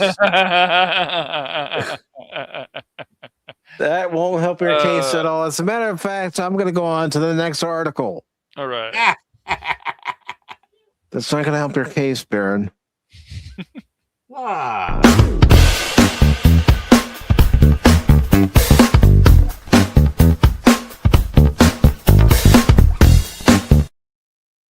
Remember, you have never heard "I Feel Pretty" in. I'm getting that fucking thing off the screen. What's wrong with Opus? Opus is Polygon's actually got a good article again. Shocking. All right. Are we sure? We haven't heard it yet. I have a pretty good feeling about it. Like I said, I don't care what side of the political spectrum one news outlet is on versus the other. If I see an article worth discussing, we're going to discuss it. Well, even the Gamer has some good articles, surprisingly. As long as they agree with us. As long as they agree with us. So we had this article that was posted just yesterday from Polygon by Austin Manchester. Yes, my name is Austin Manchester. Yes. I just came back from smoking my pipe with Baron Orman Tagge. Oh, very good, very good. Oh, yes, we were discussing history in our nice chairs in the library. Or as those of us who know him well, we call him Tagge. Tagge, yes. Only if you're Welsh. But we have this article from Polygon that says Highguard is shutting down less than 2 months after launch. You know, Jeff Knightley from the Game Awards, he was hyping it up. He was going, we got something special for you. Then, you know, the end of the night comes, Highguard. Well, Jeff, you definitely got egg on your face, pal. Dude, if I'm glad they you're accepting before he started self-pleasuring himself. If you're accepting an award at the Video Game Awards, you've got to make fun of him for that. It's just too easy. It's too easy. No, he'll put some kind of restriction. Don't make fun of me for hyping up Highguard because you know it's because of you guys not playing that the game wasn't a success. No, sometimes you can tell a turd is a turd. Even when someone tries to shine it up for you and make it look nice. Well, you get turdy fingers. Ugh. All right, so Highguard shutting down less than 2 months after launch. The live service shooter failed to find a consistent player base. I mean, I like this character right here, but that's about it. I'm a little nervous. I see that bear. You had to notice there. I mean, I know it's hard not to notice. And it's hard, yeah. I mean, it looks like a cross between porcupine and a bear. Doesn't look like he's got like spikes. Porky Bear. Porky Bear. Porky Bear. Man Bear Pig. I'm super serial. Super serial. Yeah, you're always super serial. No wonder my head's throbbing after the show all the time. My hands are throbbing. My head, Cash. And hands. Oh, your head is too? Okay, good. Oh, God, help me. All right. You're complaining about... That warranted both of them getting kicked out. Highguard is shutting down. Developer Wildlight Entertainment announced on Tuesday. I did not say you could come back yet. You always say I got a key. I need to revoke that key. Wildlight Entertainment announced on Tuesday the free-to-play... How about new? No, we're not starting that shit right now. Like I said, I don't want to go 4.5, 5 hours tonight.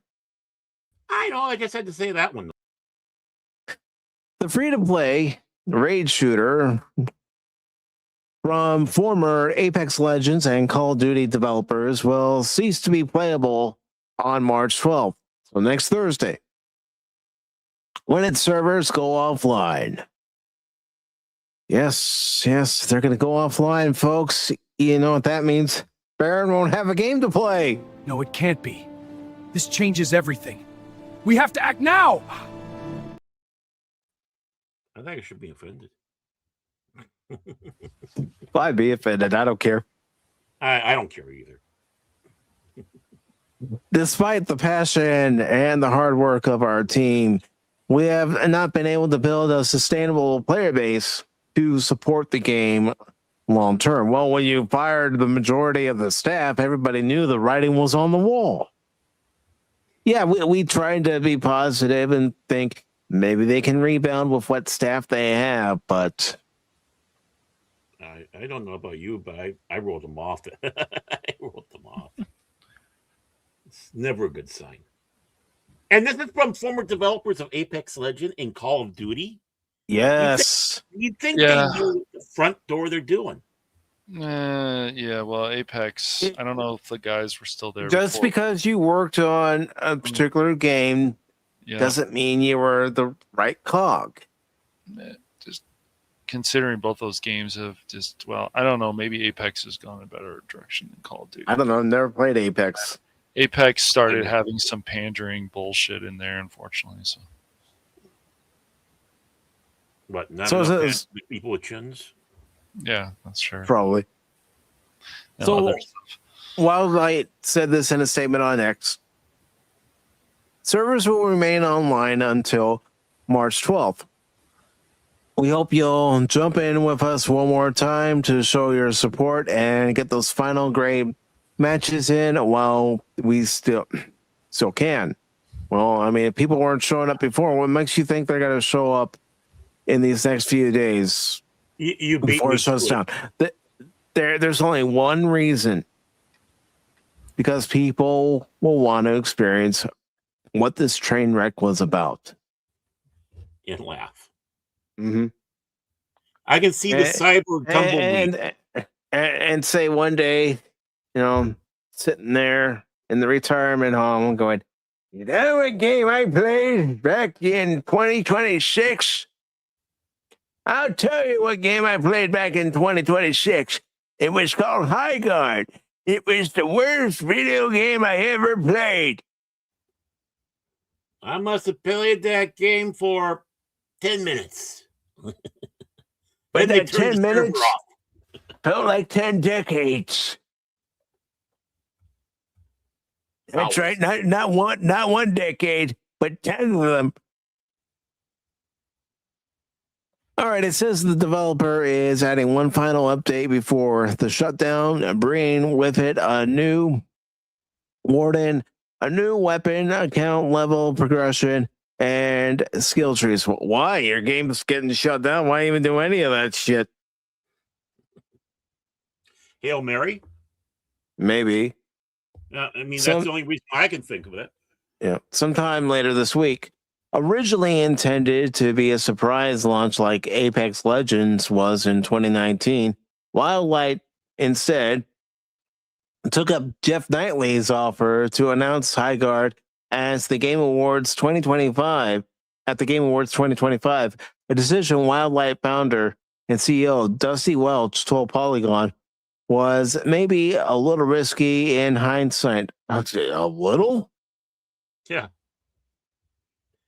And I don't think it was a matter of them taking it up. I think they were kind of told, no, you're going to release, tell us about it. Mm-hmm. High Guard was released on January 26th after the much maligned reveal and weeks of silence on Wildlight's part. I mean, really, 2 months? You might as well just say month and a half. Yeah.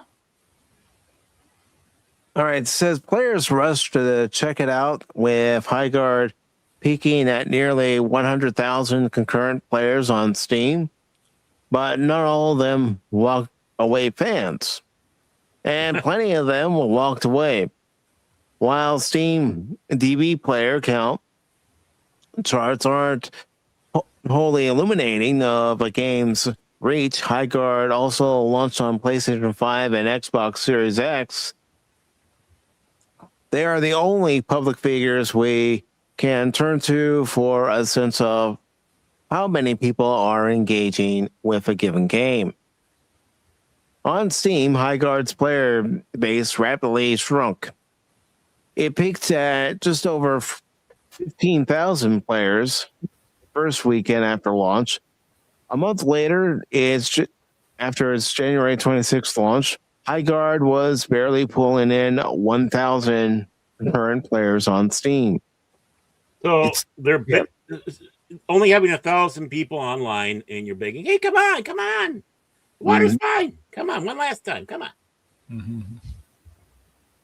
It wasn't for the lack of trying on Wildlight's part. The developer quickly added 5v5 mode after launch and later made it permanent to address player complaints that there wasn't enough action in the game. Another update introduced a new warden, the game's name for playable heroes, and added tweaks around the margins to enhance the flow of a match. Another update released in February introduced yet another 5v5 mode. This one cutting out the preparation and looting phases from matches. Evidently, nothing Wildlight did was enough to bring players back. In the days leading up to Highguard's closure, the game was peaking at less than 500 concurrent players on Steam. Wow. This thing died fast. Yeah, it stayed around way longer than it needed to. Yeah. Okay, it says we had our own issues of Highguard, with reviewer Ford James writing that the game's biggest problem is being too many ideas. At its core, this is a first-person shooter where two teams of three duke it out to destroy their opponent's base, MOBA style. We said in our review of Highguard, however, there's Rainbow Six Siege style base fortifications. It says Overwatch style hero abilities, survival game inspired resource mining and gathering, vendor trading, and more. Together, it culminates in awkward pacing, despite it the foundation first-person shooter elements, clearly showing the expertise of the team behind the game. Wildlight laid off most of them just 2 weeks after the game launched, claimed a developer who was let go. Those layoffs were the result of financial backer Tencent pulling its funding, according to a Bloomberg report at the end of February. Staff were let go with the impression that their financing was contingent upon hitting certain metrics, such as retention rate, which they'd failed to even come close to achieving, the report stated. And that's the end of the article. And I'm just going to read this first comment here. Every time I see another one of these, I wonder who could possibly think there needs to be more live service games. For every fortnight, it feels like there's a dozen Concords. I just can't imagine trying to get a new live service game going in 2026 because we don't want live service games. We don't want to have to constantly be online to play these games. I know I don't. I know I'm speaking for myself right now, but I'm sure there are others just like me who don't want to constantly have to have an online connection just to get connected to a game. You have to have an offline mode. Come on. That's why it's so funny. It's like there's people out there that defend this stuff. That's why Diablo never needed an always online connection. Call of Duty never needed an always online connection. An option online, sure.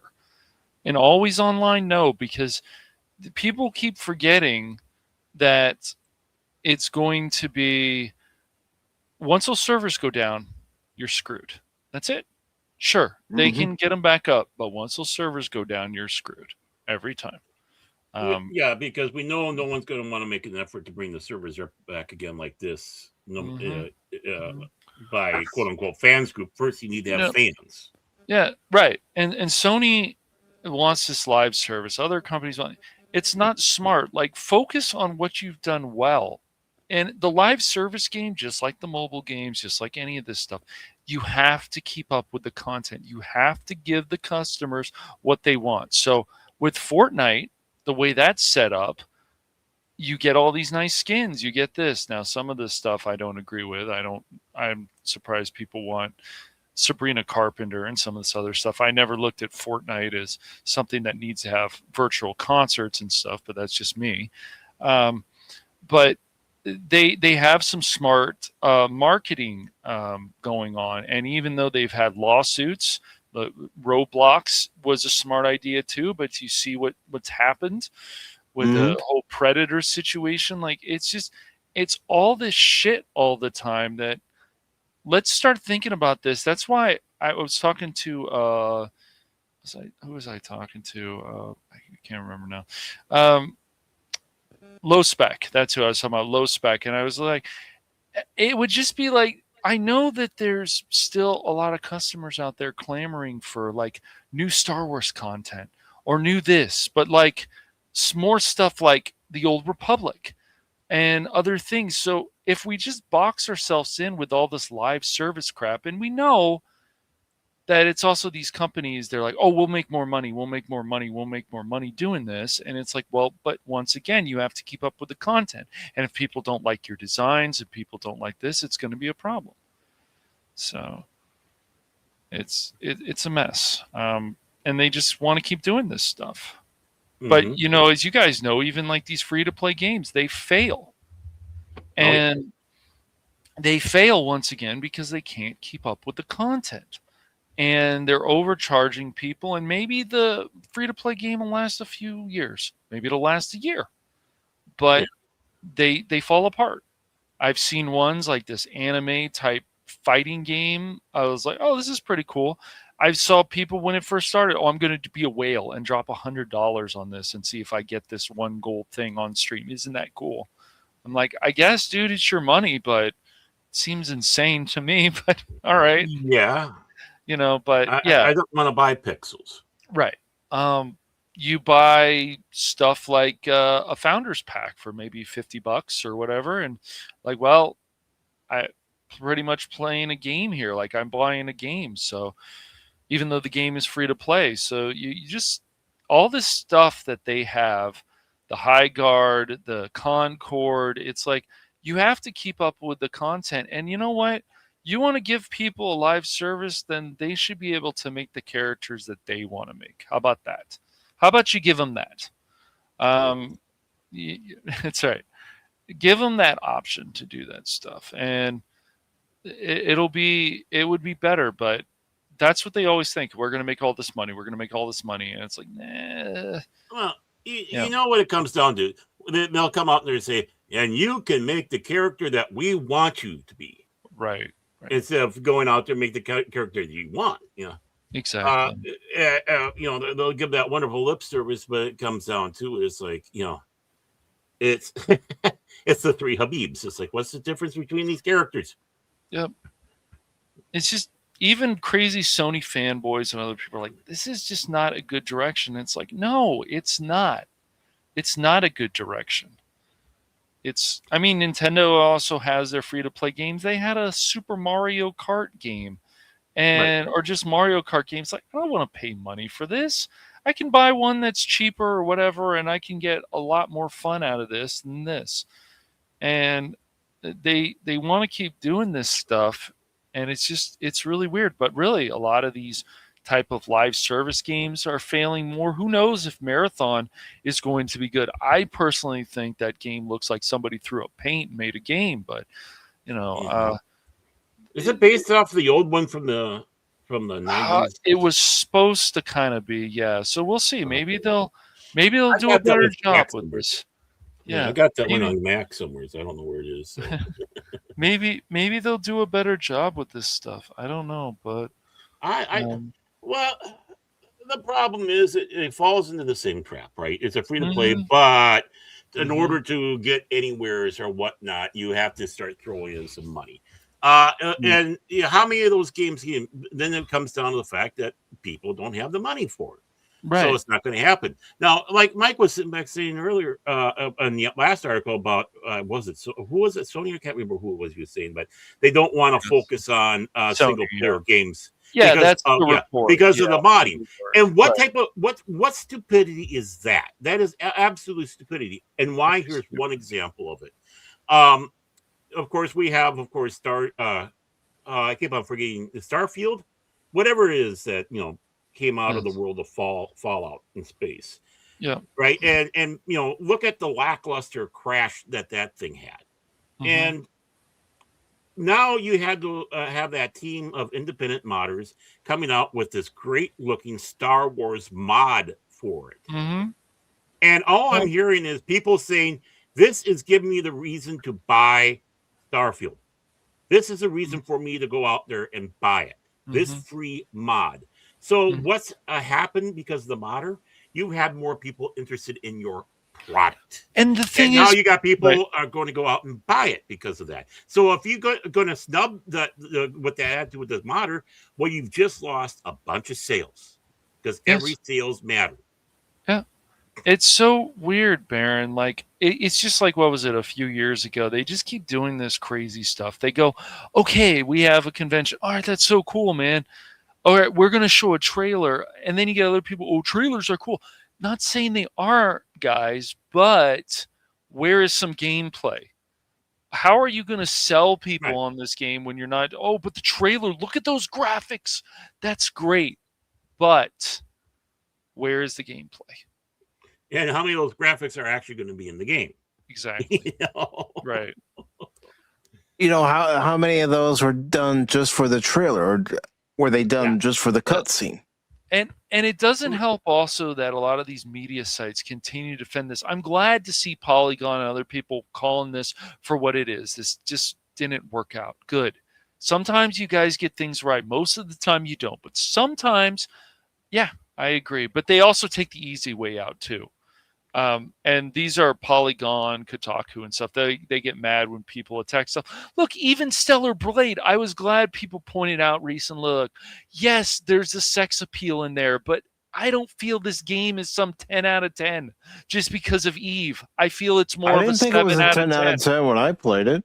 I feel it's more of a 7 I had control. I had control issues. Right. Yep. You got smashed a lot because of it. Yeah. The control issues, and even when you play the demo, it's like it's a little wonky, man. Like I'm trying to move back and stuff, and it's just a bit wonky with stuff. With the way that Eve moves. Is the Eve character look great? Sure, she does. Is it cool? But you that have she to gets have other more outfits? than just great looking characters. Yeah, sex appeal wear, right, Helion? But you know, they just people are clamoring for this because, like, the whole thing is, I go back to the character of the, what was it, the gas attendant lady, and she's funny, but she's a big lady in Borderlands, but she's funny and she has a lot of personality.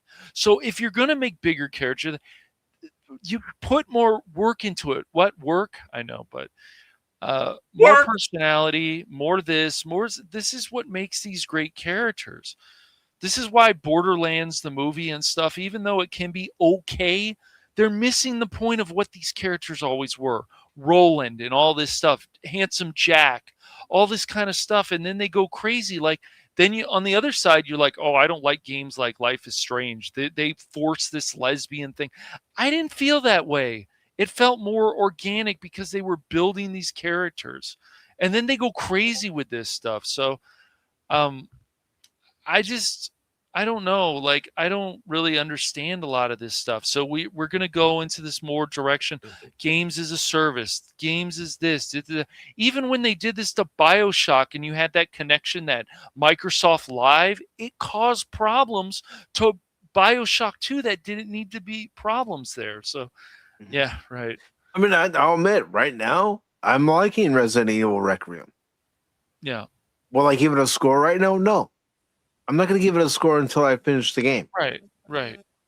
Yeah, and they've done a lot of things right, but it's like all this stuff of the industry. You go back even, Low Spec is showing me this mod that somebody made that you change Morrowind, you change Elder Scrolls to a Star Wars mod. And I'm like, wow, this was really quite an amazing idea. And even though it's like older graphics, it's got more of the KOTOR, and it's around the time of Bastila, as Low Spec was talking about yesterday. I was like, I don't care that this looks dated or whatever. This is pretty cool, man. Buy weapons, go fight this, talk to these people. I was like, the Jedi, was it the Jedi I think you ran into? The Jawas look cool. You actually could go into the sand crawler. I mean, just people thinking like this all the time. Bam, bam, bam. And so, like, where is this stuff? And so people see this just like you said with the Starfield situation. It's like that could have been so much better, Baron. All this stuff still can be so much better, but they're not thinking about these things. Starfield had this whole, okay, we've got the space combat here. Okay, there's potential here. But then when we land on the planet, there's not much to do. That's not fun. That's going to get boring to people after a while. So. But does anyone else have anything else to say about High Guard shutting down? They do it to Na, na, na, na. Going once? Hey, goodbye. Baron, Right. I also wanted to know, are you still playing Starfield, or did you actually quit, or did this mod make I you say? haven't put. Okay. I don't even have it. I was. You just had it on the. Yes. Yeah, good. Yep. That's why I recommended that to you guys. I'm like, I'm still not sure about this. Yeah. Well, gosh, I had already made up my mind I wasn't going to buy the game. I was going to play it on Game Pass. It's just smart. That's what I'm saying. When Fable comes out, you want to play that? Get Game Pass. Get it for a month for $20. Go to Loaded. Go to some of these other websites, and see how you like it. I mean, I actually recently bought Ninja Gaiden. You did, yeah, because Ninja Gaiden's still Ninja Gaiden. Mm-hmm. You know, even if someone's like, "Oh, they added this woman," or that, no, come on. But we are going to be following up with our main articles for tonight. Yes, both these articles are our main articles because they follow up with our topic from Sunday. And that is Paramount Warner Brothers. What does Paramount have in store if the deal goes through? Well, we're going to find out. So here we go, ladies and gentlemen. Our final articles.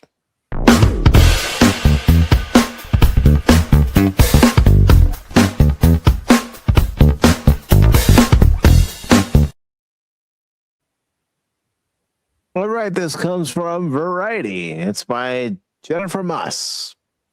It was posted on Monday. It says HBO Max and Paramount Plus to combine into one streaming platform. I did say Sunday. One of these streaming services has to go if the merger is approved. They listen to you, man. No, there are far smarter people when it comes to the business side than me. Paramount says HBO brand will operate with independence. And it says Paramount Skydance plans to combine Paramount Plus and HBO Max into one streaming service.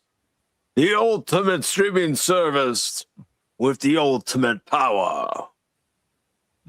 Upon the completion of the merger between Paramount and Warner Bros Discovery. However, Paramount will want HBO, the brand, to operate with independence. Obviously, you're not going to get rid of a brand name that's been around as long as HBO has if you know how to utilize it. As we said, we do plan to put the two services together, which today gives us a little over 200 million direct-to-consumer subscribers. Paramount CEO David Ellison said during an investor call breaking down the details of the planned merger Monday.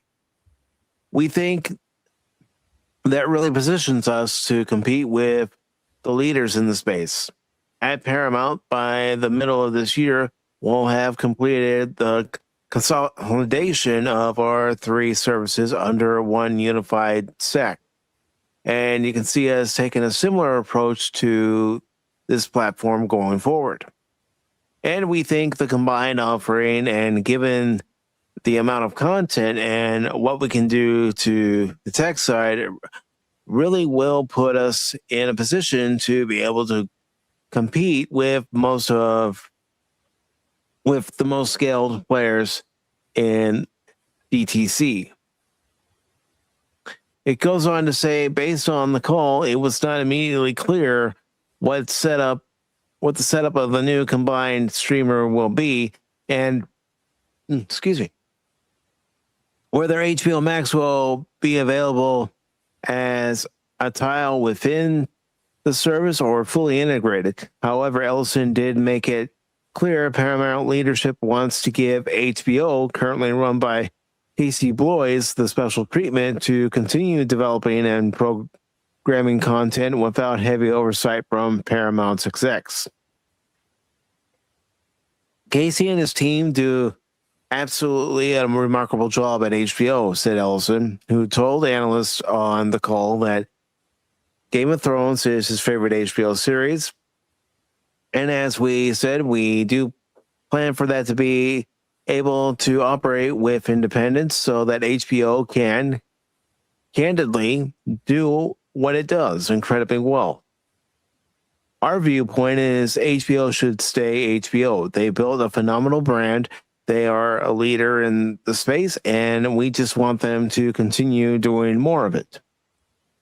But by bringing the platforms together, all of our content will be able to reach even a broader audience than we do standalone.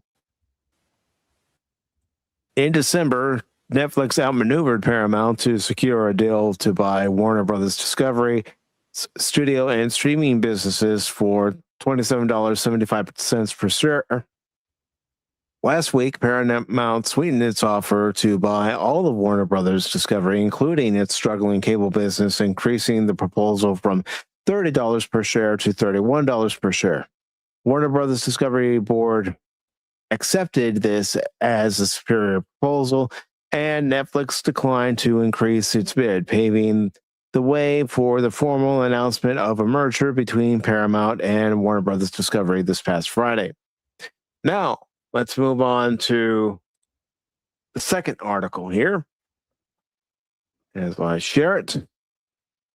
David Ellison says Top Gun Maverick, a pivotal event for him as Paramount CEO, commits to 30 theatrical releases a year post-merger. Movies should be seen in theaters. And you know, if Paramount Plus and HBO Max do become one streaming service, that if they live up to their 30 theatrical releases of a year, contingent on people actually seeing these movies, those movies will be available on that one streaming service.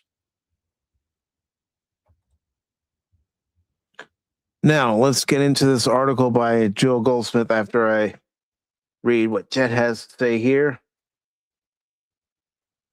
Am I the ultimate power to finally rival Netflix in terms of massive content?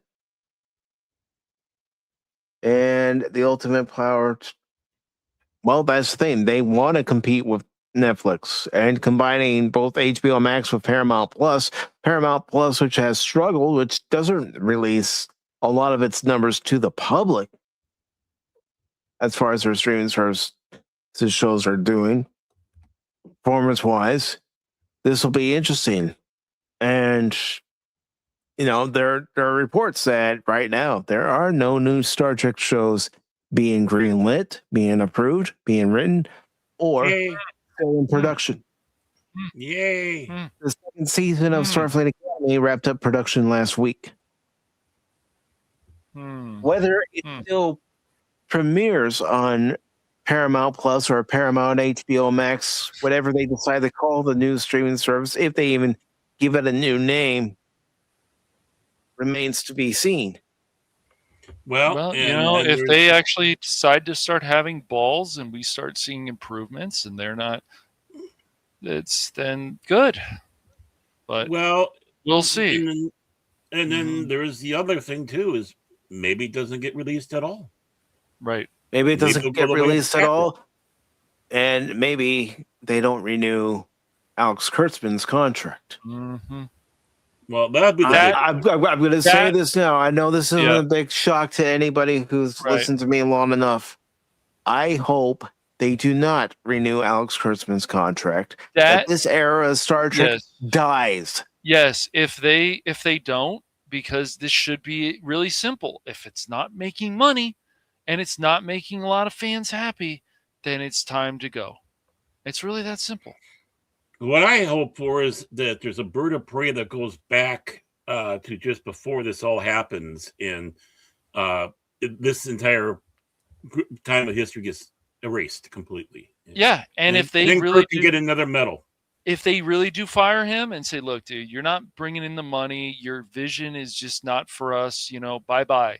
And if they do that, then it's going to show that the Skydance people coming in, this merger with Paramount, actually is showing some balls, but we don't know yet. But if they do that, I definitely need to be commended for. Well, yes.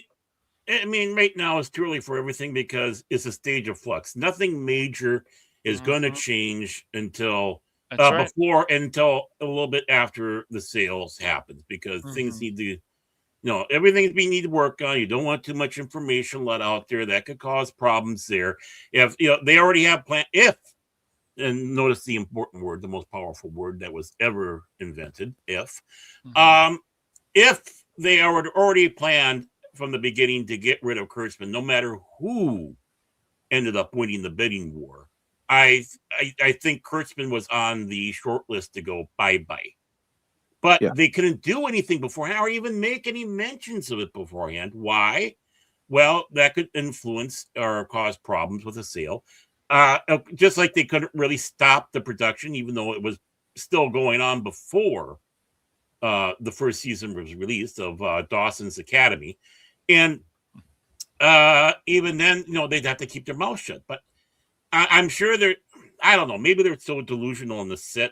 I don't know what, or they're being fed a line of BS, but even they got to feel some sort of noose tightening around them. And that goes without saying.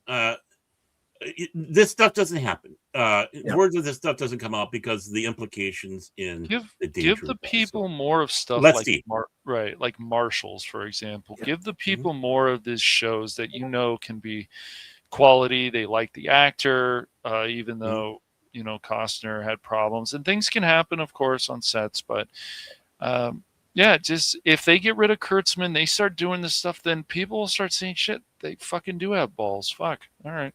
Right. Well, if this happens and we don't see anything within 6 months to a year, then we can sit back and say, yeah, this is all bullshit. Well, I'm not getting my hopes up, but if Ellison and crew are smart, they would tell Alex Kurtzman this and everybody that's part of Secret Hideout and the current Star Trek production.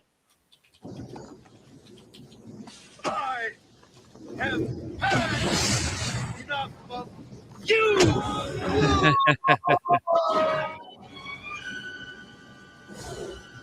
Bye-bye. Bye-bye.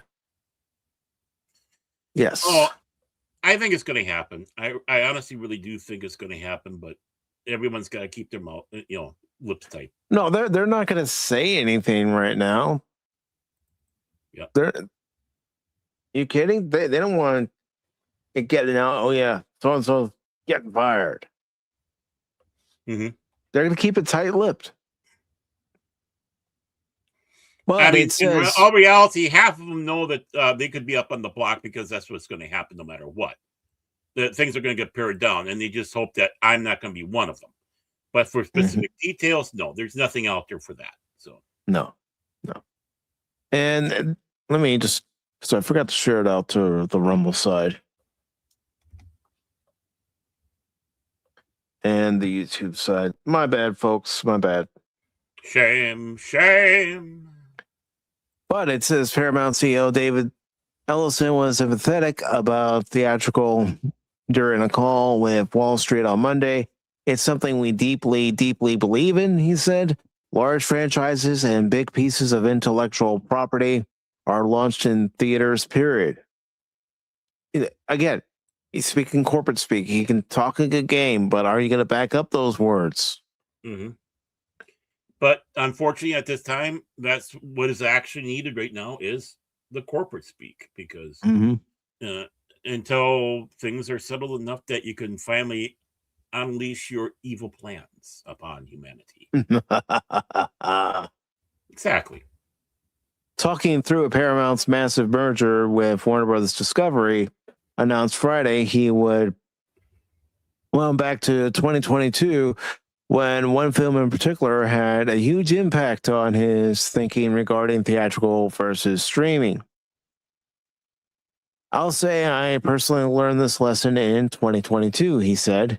That year, we had Top Gun Maverick, which, became a cultural phenomenon, grossing $1.5 billion at the box office, and really is something that resonated culturally. Ellison was a producer on the Tom Cruise sequel, is what it should have said, which jump-started the post-COVID theatrical marketplace. Yes, but you haven't had many movies like Top Gun that have really gotten people back into the theaters. You've had a handful of movies. Mm-hmm. Minecraft being one of them this past year. Yeah, almost made $1 billion still, though. It's a big chunk of money, yeah. Oh, yeah. Mm-hmm. Nothing to sniff at. Mm-mm. You hear that, Biden? Nothing to sniff at. Okay, back to you, man. Also that year, at the same time, we released The Adam Project on Netflix, which at the time of its release was the most successful film on Netflix, Ellison said. He is incredibly proud of both films, but Top Gun really did have a different cultural resonance. It's why we said from day one when we acquired Paramount that we weren't going to be in the business of making movies directly for streaming, he added. We really believe that movies should be seen in theaters, and we still believe that's one of the most significant places that you can really create long-term intellectual property. Television is a completely different business. Preserving the health of movies in theaters and the theatrical window has been a big concern, as Netflix, which had downplayed cinemas for years, emerged victorious in the battle for Warner Bros Discovery. Uproar from the stakeholders pushed the giant streamer's co-CEO Ted Sarandos to pinky swear up and down that he was all in on theatrical.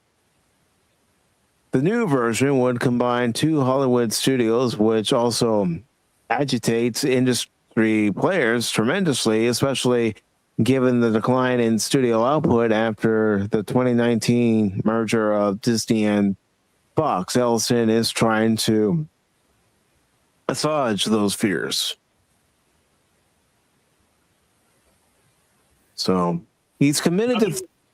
Nothing to see here. Yeah, he's committed to it, but he needs to act on it. Mm-hmm. The company needs to act on it as a whole, whether this deal goes through or not. He needs to, in some part, if the deal doesn't go through, still commit to a certain amount of theatrical releases per year. Right.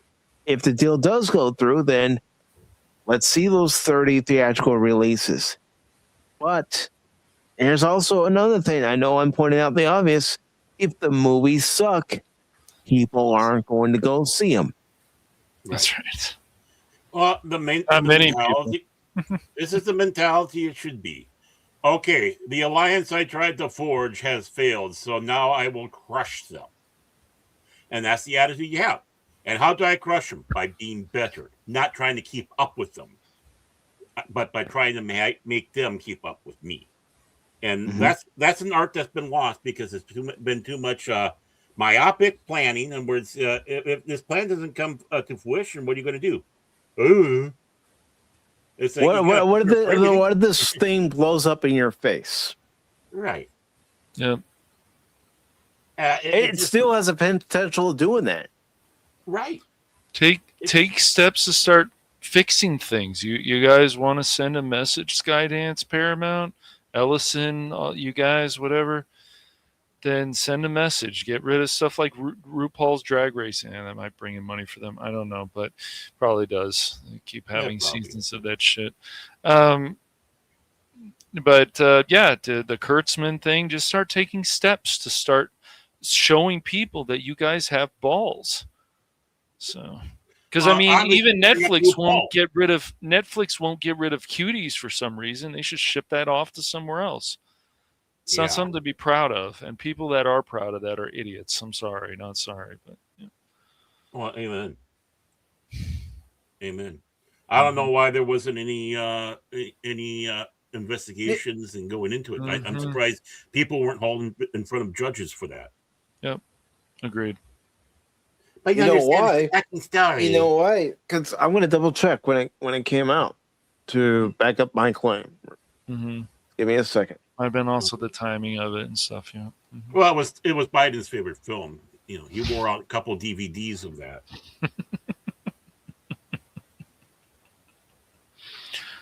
I hate that I'm even putting that movie in to my search. Okay, it came out in August of 2020. Wow. Okay, interesting. 2020. During Trump's first administration. Mm-hmm. Mm-hmm.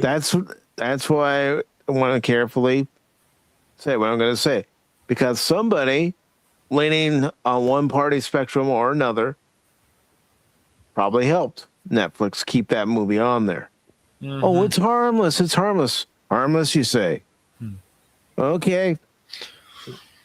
Well, especially when it's their one of their favorite films. Mm-hmm. And Helen, you're exactly right. Hey. Yeah, and what? I don't care what. Go ahead. If we can beat Warner Brothers, we'll make them join us. Mm-hmm. We will assimilate them into our collective. Their biological and technological distinctiveness will no longer be their own. Yeah, but their biological is icky. You guys want to prove that it's for the wascally wabbits. No, Netflix was the first streaming service, and I mean, I don't know how many times I've heard from another friend of mine how much stuff like, oh, I want to try this new show, and what is it? It's the definition of woke. So there's some stuff on Netflix, even old stuff. There's some really good movies on there, I know, and other stuff, but they are willing. So if Paramount is willing to, well, do something better than Netflix, and they can start getting rid of Kurtzman and stuff, yes, that would be I think a good step.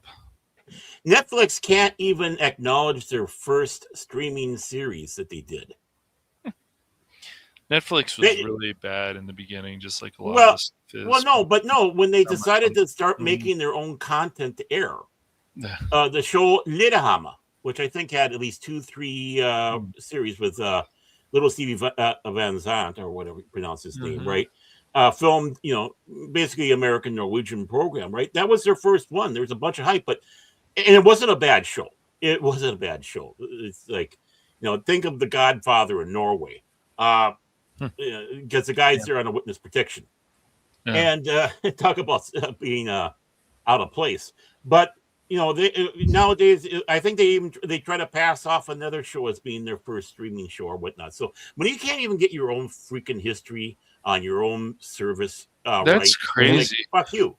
Yeah, I mean the cuties thing. They've also had things, and Spock and I have talked about this. A One Body Problem, that was more of a sci-fi horror, I guess more sci-fi thing. And I'm like, yeah, there's potential here, definitely. And it would be nice to see. Then they had stuff like Dolomite. So Netflix can do some really cool stuff, but then other times they just do stupid things. So if Paramount really wants, Skydance Paramount really wants to be better than Netflix, then getting rid of Kurtzman and stuff would be a good step. Start getting rid of a lot of this other crap on there. Be good. I think his time is short, because there's also one other thing to take in a factor with all this. When you have these mergers, sometimes they have an attitude, hey, let's start fresh. Right. So if they're going to do things better, then we'll be wrong. It's just from what we've seen so far, we're like, we don't want any of them to have Warner. I agree with you. And I told Spock this. I've told some other people. I agree with Mike. You bought this, Zaslav, lay in it. It's your bed, lay in it, man. It's like I said Sunday. We already have a monopoly in Hollywood called Disney. Right. We don't need another monopoly called Paramount Skydance. That's right. And to be 100% honest here, too, is even if Crispin wasn't doing a good job, was doing things right with Star Trek, again, with the desire that these companies usually have, that when they do things like this, they want to do a fresh start thing. Right. He would be still should be worried about his job. because they're Yes. they have this fresh mindset attitude. I mean, let's be honest with it. That's how we got Kurtzman. Yep. And because of this, which is not completely we final got Kurt. We got Kurtzman, and they got rid of Brian Fuller, who was the only tie to previous Trek. Who wanted to keep it in line with previous Trek. Right. Les Moonves didn't want that. He's a tool. Those kind of people are just stupid. That though, and then the ratings go down. It's the same with the Doctor Who. And all the other stuff. Baron, you're buzzing. Baron, you're buzzing, buddy. I am. Yes. Yes. Okay, let me figure something out here. But yeah, it's just so you want to make changes, you want to make your company great again or whatever, then you got to take baby steps and got to start fixing things. Because if you take major steps or you go extreme, as we've seen time and time and time again, it just doesn't work out. So you got to take baby steps and then start fixing things. And again, going back to Sunday, when David Zaslav purchased Warner Brothers and made it Warner Brothers Discovery, he didn't give it enough time to fix it up and turn it around where it would be a profitable company again. Right. Yes. These people should want to make money. And Tommy is right, as he said earlier. I'm sure we talked about it a bit already. But yeah, money doesn't seem to matter to them. It's the same with Disney. They have like 3 things that are under Disney, from Avatar, made over $1 billion, Zootopia 2 made over $1 billion, and the Lilo and Stitch movie has made over $1 billion. The remake. Well, the thing is money. Money was a matter in this, but it was not doing it the old-fashioned way. Right, fair. Basically going out and putting a good. They were getting paid off by whatever shadow entities within the government. And I know it sounds conspiratorial, but it is the case. We know that. We've seen it all. It can't be hidden. Are the Chinese are whatnot down the line? They were getting and it was more than just one studio. Yeah, getting money from the Chinese during that time too. Right. Exactly. So they were getting money. So the thing is their mindset's still on the idea that, we'll just keep on getting more money from somebody somewhere along the way. We can just keep going the way we are. And they've caught themselves in the trap, which is one of the reasons why when they have these mergers like this, they do house cleaning. Mm-hmm. Yeah. Skydance Paramount with this Warner situation might turn into something like we've seen with EA when they've bought these companies and they've neutered them. But, hopefully they'll be smart enough to look at this.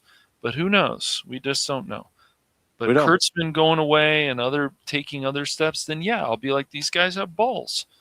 And I would like to see these companies have I balls. also look at it like this too. Mm-hmm. Let's say Ellison and company do end up firing Kurtzman and other people that aren't helping their business. Right. And their business is making money, as we've mentioned. What if they bring in someone who's just as bad, if not worse? Right. That's the problem too. Yes. Yeah, that's always a risk. Yep. Even though Elon's bought Twix, for example, there's still other things he could do to fix things that are a problem. I don't like the new chat messenger system. I do not like it at all. Me either. No. I don't like that X suppresses how many people actually see your posts, especially since the majority of posts I do is promoting myself and other streams. Right. Unless you pay for premium. Mm-hmm. I'm not going to pay for premium. I tried it for a year. Yes. It didn't work out. So I went, not doing it, not renewing.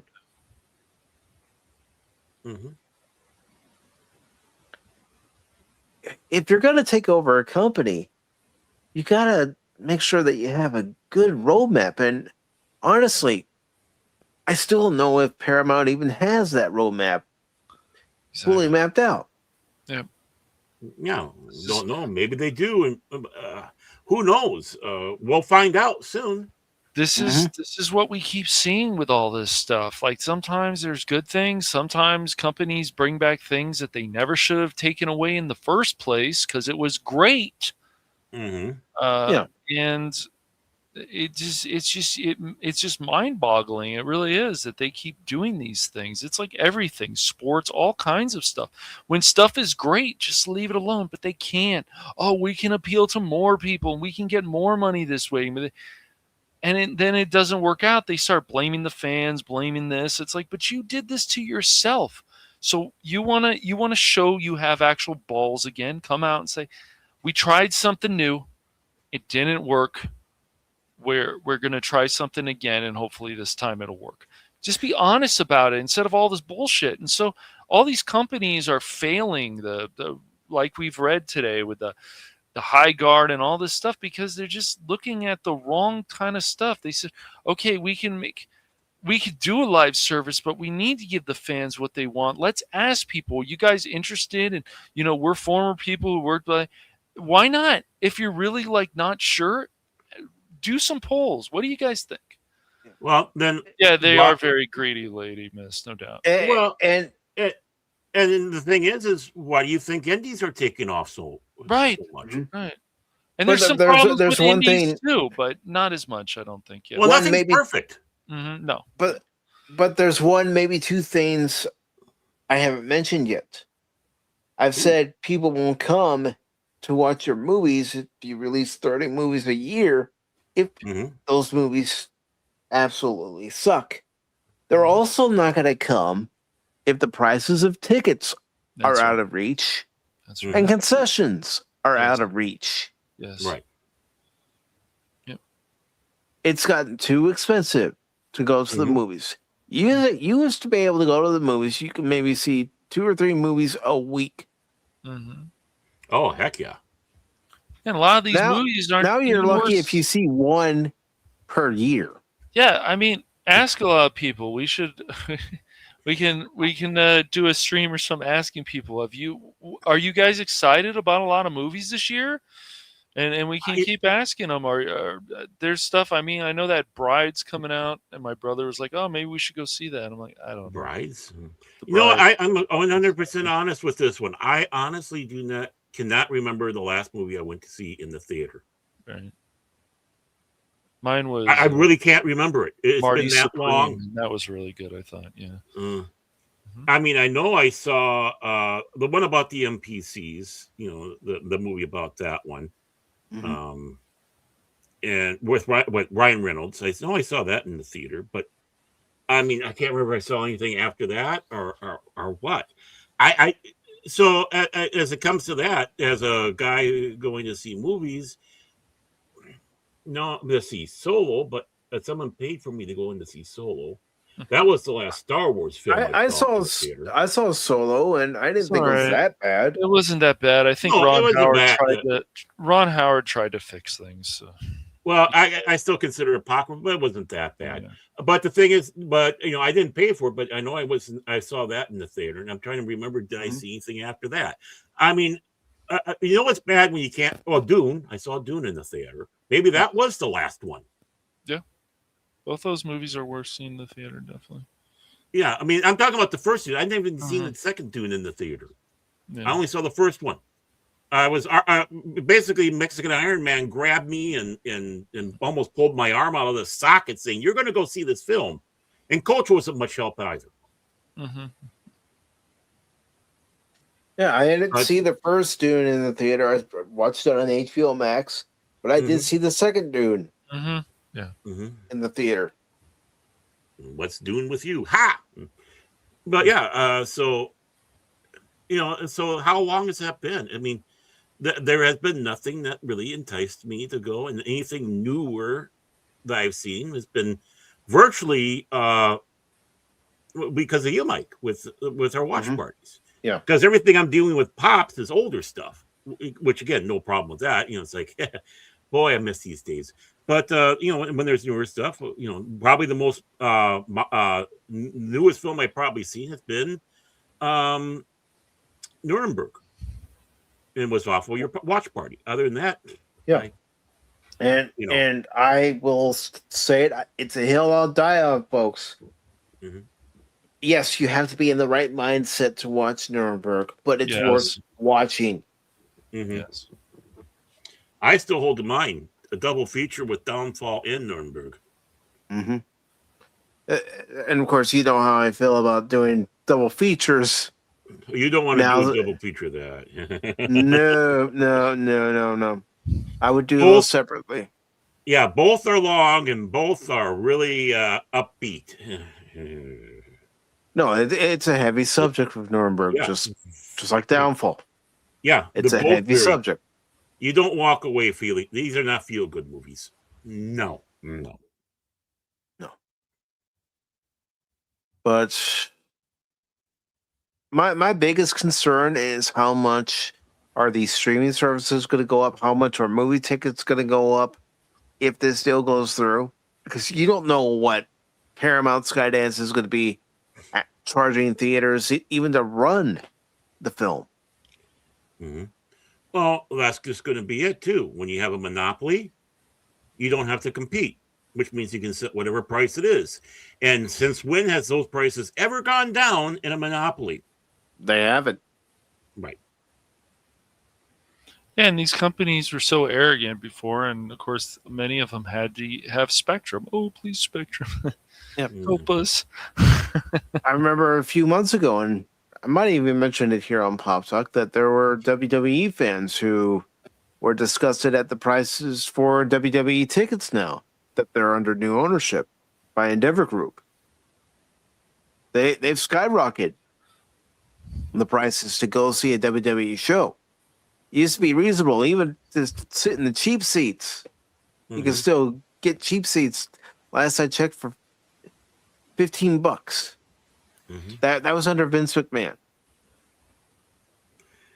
Well, yeah, and what is it? Banana balls, $35 to $40 depends on what venue they're in. It's not bad. Yeah, but that's a lot cheaper than going to a major league game. And that's my point right there. They put on a larger show with a larger cast because you got I don't know how many people traveling because they're going to all these stadiums. No quote unquote fixed home, you might say, and they're still charging only that. That's good. Wow, yeah, and it's like just what you see on the telly is not the full experience, folks.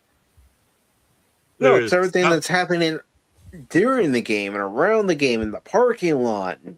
Yeah, before and after. I mean, how often has it been that you're sitting out there in the parking lot tailgating or whatever, and one of the players comes out and sits down beside you and starts talking and steals a hot dog? That'd be a fun experience.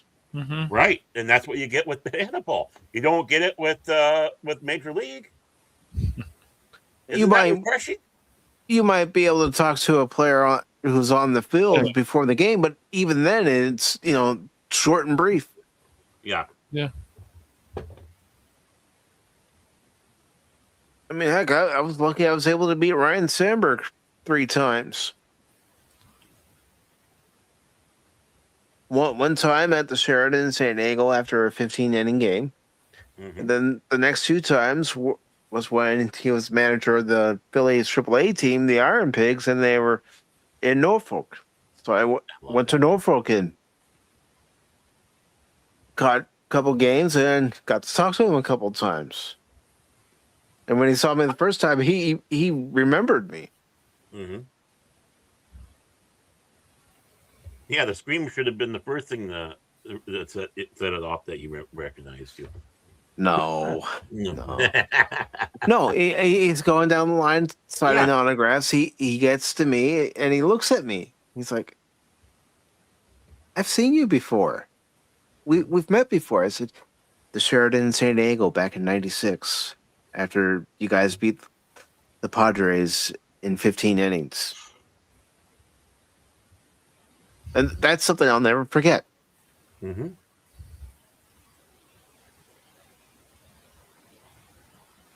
Iron Pigs. I love that name. That's a great I still have the Sandberg shirt. I'm never getting rid of that.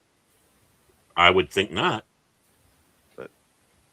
I'm not going to get rid of the shirt of the guy who I idolized, who was my hero, who actually was one of those things that went against the saying, never meet your heroes. I met my hero, and it was a good experience, even after a 15-inning ball game.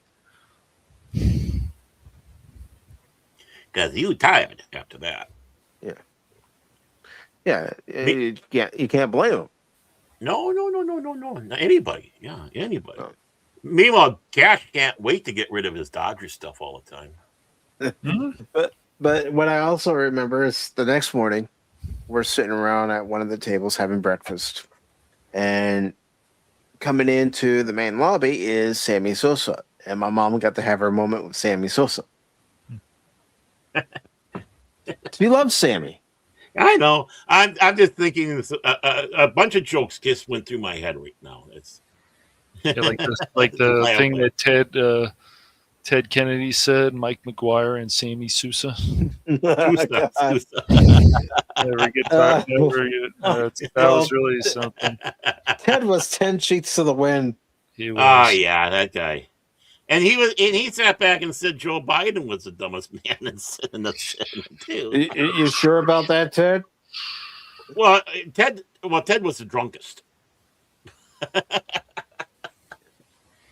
I mean, I think it took about 10 weeks after he passed away before everyone realized he was gone because he's so pickled. So I think he's gone. Why? He hasn't touched his glass yet. But does anyone else have anything to say about the Paramount plan for 30 theatrical films, or merging Paramount Plus with HBO Max, or any of the topics that we spoke of tonight before we get out of here? Oh, well, those films, you know what those films are? Top Gun 3 through 33. That's all it is. Puddle 3 Jumper. films Top Gun. Oh. Good to see you, Puddle Jumper. How are you doing tonight? Hello.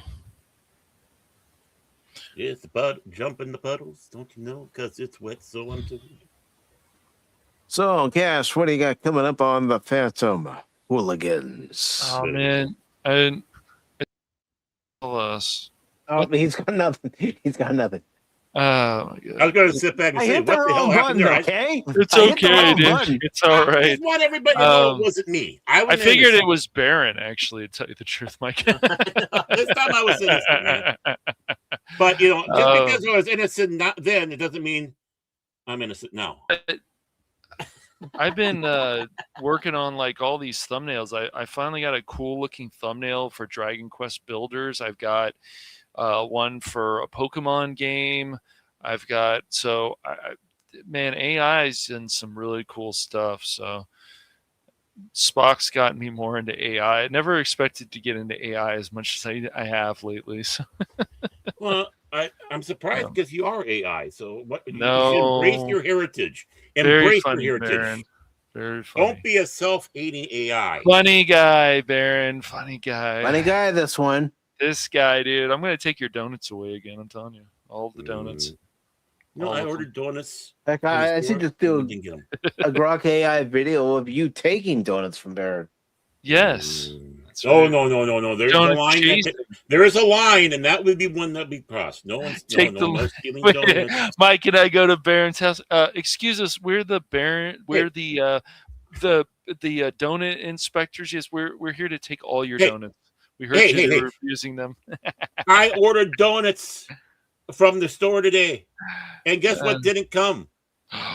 No, my donuts. For you? So it's a sore subject. Okay. Don't you dare hand me. We found it. We found it.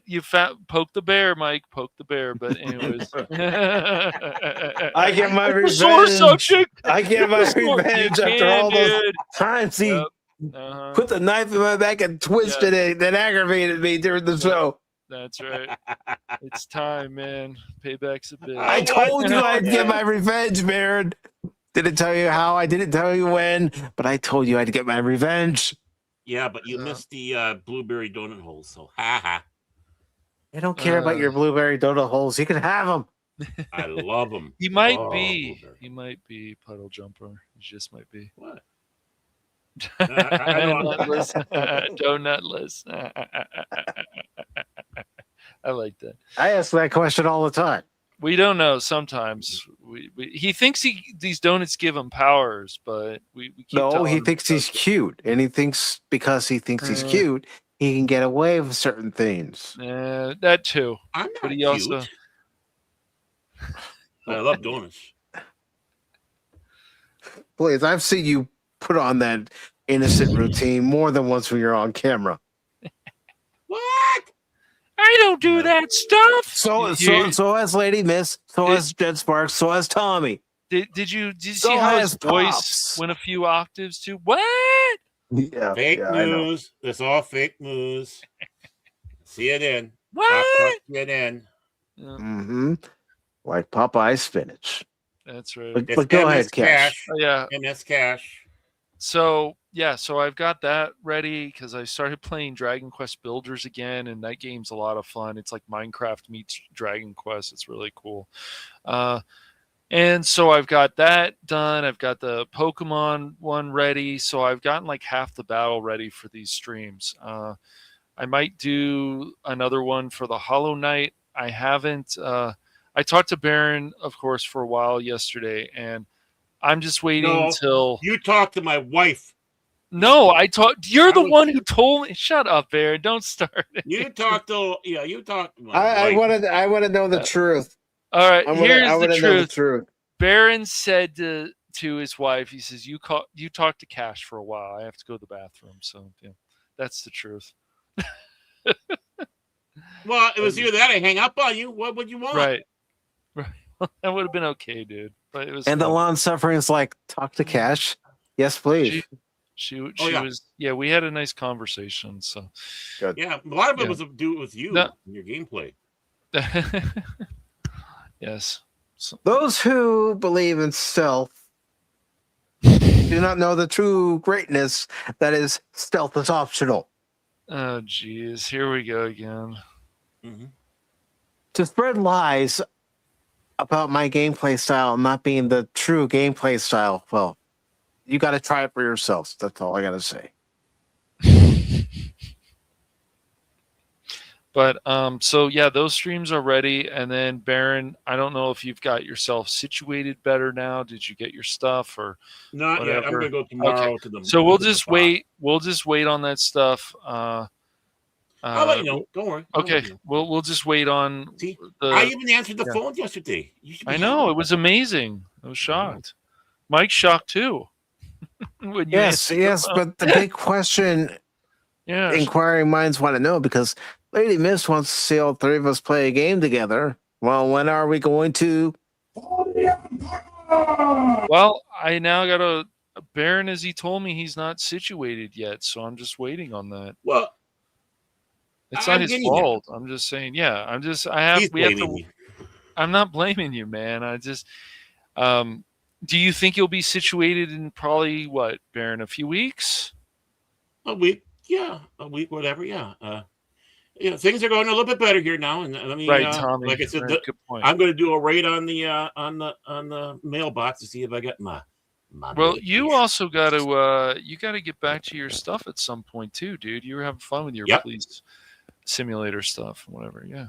It is not his police simulator stuff. One of them was though. Fun with Comrade.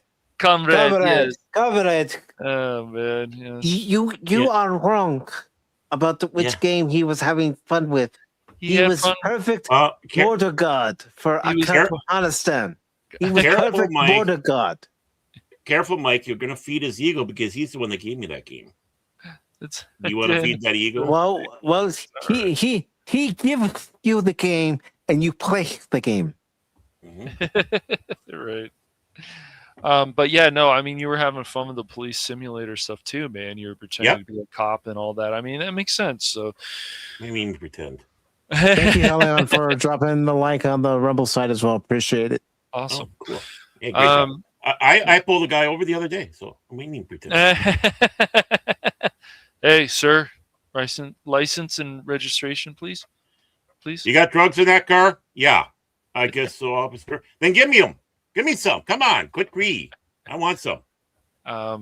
Let this be your lesson. Yeah, I mean, AI has started making some of my job easier. I mean, I'm still going to use Photoshop, but I've got that game tech thing going on, and I feel like, Mike, don't you think it's also fair to say that there, in a way, is a tech problem? I know it's the company's idea to do this, but when they're taking things away, like the online co-op that should be there already in He-Man and things like that, sure, they might add it in. Be there yet, Cass. Calm your tits, dude. But I'm serious, man. Like, we've seen this before. Remember what happened with Double Dragons? So it took them a while. I know it took them a while to add co-op to that version of Double Dragon, but calm yourself, dude. We don't even know what the full features are going to be yet. They've only released some information. I mean, hell, we only just found out that She-Ra could be a playable character. You don't know who else might be released as a... Well, you would hope so, right? playable character. You would hope so, but it's no guarantee. No, it's not. Yeah, so... All right, I guess I'll try to cut them some slack on that, but it's just we've seen this crap before, so... Yeah, Mr. And Puddle Jumper, Cass usually likes to do this whole show. You know what really grinds my gears? Sometimes. It depends. Baron was grinding those gears today a lot for good reason. What do you mean today? He does it every time. Yeah. I don't know. It's been a while since I've heard him actually scream, though. It's pretty crazy. I understand, though. Well, that's because he wasn't expecting you at his front door that time. Right. I don't think I... Yeah, here I open the door, and there he is. He and the long-suffering standing next to each other, and he's got his arm around her, and he's got a donut in his other hand, and it's like those are my donuts. That's a picture for sure. What the hell? Yeah, exactly. What the hell? We have a lot of fun on Pop Talk, but because streams are supposed to be fun, as far as I'm concerned. That's why I primarily do them. Oh man, I might say a joke that might offend somebody. Well, guess what? You don't care. I don't. I'm getting older. It's like I don't care.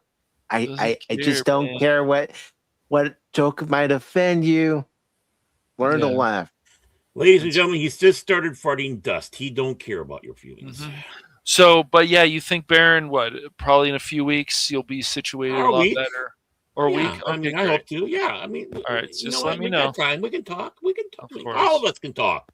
Yes. Don't leave poor Mike out of this. No, I'm not. No, Baron. I see how it is. He doesn't want me there. Yet he'll have it in the Pop Talk Discord, won't you? You're funny, Mike. But anyways, guys, that is some serious bullshit. It's fun. I go ahead for anyone new listening, lurking, thinking these guys are idiots.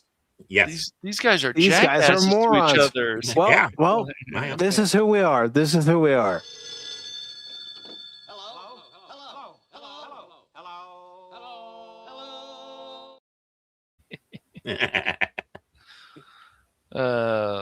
But yeah. Yes. Okay. Well, then hopefully, like in a week and stuff, we'll see what we can do about that. Hopefully, well, just let me know, man. And Tommy, I wholeheartedly agree with you, because this is the time of year that YouTube does go through channels and looks for any inactive channel, and they take them away from your subscriber numbers. So, yes, everybody, double check and triple check that you're still subscribed to Tommy and the Guinea Pig Collective. Man. So all I can say is fuck you, YouTube. And no, I mean it. Fuck you. Okay, it's okay. Back to you guys. And Puddle Jumper, you got it right. We're all idiots. Yeah, because we come from the B arc. We came and landed on Earth, all those millions of years ago from the B arc, the guys that, cleaned the phones and hairdressers and stuff like that. And this is what became of those people. Us. Yes. But anything else, Cash? No, that's all. I've got those thumbnails made, so now I'm just gonna do those streams. So, Nice, excellent, excellent. And he loves his thumbnails. What about you? What the hell is that on your screen, Baron, before I bring you up? Oh, it's all innocent. See, look how innocent. Huh? Oh, Look at the innocence there. wiener dogs. Weenies, yeah. The black and tans look like Dutches. Yeah, look at those little weenies. I love showing my weenies on air. I have no fear of showing my weenie on YouTube. Oh, gosh. Someone's gonna clip that. You know someone's gonna clip that. I'd be disappointed if someone didn't. So, but see, this is a sign of heaven right there. When I wake up in heaven, this is what I want to see. Of course, need to say at the lead Duchess, but what can I say? Oh, looking forward, Cash, to your streams. Well, that's one person. Hey, what's wrong with my weenies? But for me, I swear, out of the three of us, I think Baron's the most immature. He is. Yes, I am. Because I'm the oldest, and I've gone beyond the pale when it comes around to ignorance and apathy. I don't know. I don't care. Meanwhile, if we were brothers, I'm the middle one. I'm looking at Cash, going, "I'm going to kick you." Mm-hmm. He's going to kick me. I'm going to kick him, but And then he looks at me, going, "I'm going to kick you too." Mm-hmm. Kick you both. But yeah, and then Mike, I guess we'll also talk about finding another game to play together. We just finished Evil West recently, so yeah. That we did. We got rid of that bitch Felicity. Yeah, it should be Doxy Quest. You think Evil West though is something? Wait! I almost forgot. It just came back to my mind. Mm-hmm. Oh, I've got to show this. I've got to show this. I got to see if it's on YouTube. Okay. Before you say anything, because there was something I wanted to talk about, and we got caught up in different topics and stuff. But real quick, and then I'll let you continue, Baron. Yeah, no problem. I didn't even get started. I'm hoping this isn't a joke, but I saw today. Okay, there is an official trailer. Oh God! Oh no! I'm gonna in this game. Oh no! No! You're all gonna laugh. I sincerely think you're all gonna laugh. So let me get it up on the screen here. I knew there was something I wanted to show you guys before we left. Rated E. All right. We're entitled. Oh. Wait till you guys see this. Sorry, we're all out of half and half. We can only do an exchange. No, breadsticks are extra. I'm sorry, ma'am. That's our policy.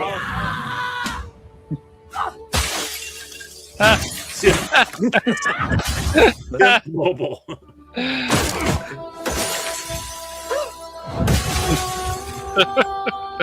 Wow. Okay, it's on my wish list.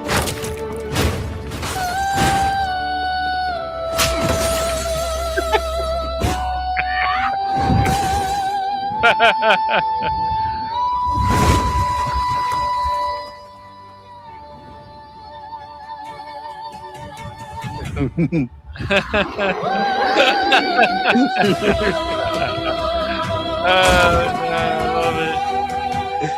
I hope people get offended by that. Oh, I do. I'm offended. I didn't think of it first. That is awesome. It's real, folks. That is great. It's about time, man. I hope that game offends so many people, because then other people are like, oh, let's check this out. That could be so much fun. Remember, they used to be called helicopter moms, or soccer moms. Then now it's Karens. Yeah, and rightly so. But yes, I'm actually looking forward to that game because I'm think about the comedic gold for the thumbnails. Oh yeah. Oh God. Yep. I want to speak to this channel's manager.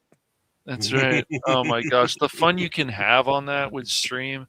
Oh my gosh, yes. Plain as Karen. I told you, why don't they have this item in stock? Why? Where is it? I mean, it'd be no different than when I played Scroll of a Gun last year. Yeah. What did you give that game out of 10? You think? I gave it an 8 out of 10. Nice. Nuts. I had fun playing it. I give people credit. It's just so wacky and weird. I like that stuff. Squirrel with a gun. It's just like hobo with a shotgun. These things. It's just, clever stuff. But well, yeah, Aaron, with Rutger Hauer. Yeah. Oh, that movie's underrated. But yeah. Please let everybody know what you have coming up, brother. Mm-hmm. I don't know. I kind of lost track after that one. But before I do start, I do want to bring a bit of unfortunately, real sad news. On the 25th of last month, we did lose an icon to creativity in science fiction. The creator of Red Dwarf. One of them, yeah, Robert Grant. The other one's Doug Naylor. But Robert Grant passed away, age 70. Rather suddenly, of course, because he was out promoting his new book. He said that a prequel novel, Red Dwarf Titan, was coming out, and he's getting ready to go out and hit the pavement for that. And then boom, he was gone. So, but yeah, he was with Red Dwarf for many years until until the breakup between him and Doug Naylor. And it's kind of it was kind of a shock. It's kind of a shock that he was gone. He wrote a couple other books and whatnot, but he'll always be remembered for that. He was also known for his radio show Son of Cliche that he was a part of, where the idea of Red Dwarf came from with Dave Hollings, Space Cadet, and he was also involved with a few other images. Spinning Image, of course, where he encountered Chris Berry and brought Chris Berry along with him to, with the Son of Cliche and of course Red Dwarf. So yeah, so it's I think the only downside of his life that he had, other than the book Colony, which was absolutely horrible, was the USA unaired pilot of Red Dwarf. I don't know, not bad career. So, but it's I just wanted to bring that up because I'm ashamed I didn't think about it before. For me though, of course, hanging out here, I need to get a hold of Pops and see about rescheduling the filming of another episode of What We Do. I wasn't able to do it Monday because of medical stuff coming up with the long suffering. So, but other than that, so hopefully get back in the saddle with that. Go to Pops' channel, see what there is that not only he and I did, but other people, including a certain host of this channel. I can't remember. Have you done anything over there, Cash, yet? No, not yet. Okay. I have to talk to Pops still. Yeah. And I'm getting Pop's YouTube channel link right now. Mm-hmm. Yeah, I assure you, it's nothing that I've said. Nothing at all what I've said to him about you. So yeah, be on the lookout to that, and then hopefully I'll be getting back to doing my own things here. But things are calming down. It's still a roller coaster ride, but we'll see how things go there. But as long as Mike has me, I'll still be here, and as long as Pops has me, I'll still be there. And as long as the feds want me, and I stay a few steps ahead, I'll still be here. Either that, I'll be in a nice cozy room, getting three squares in a chair. Well, not the chair. I hope not the chair, but 3 squares in a hot, 3 hots and a cots. That's what it is. No, you in the chair, you'd be going, oh, this tickles. Yeah, it tickles. Yeah.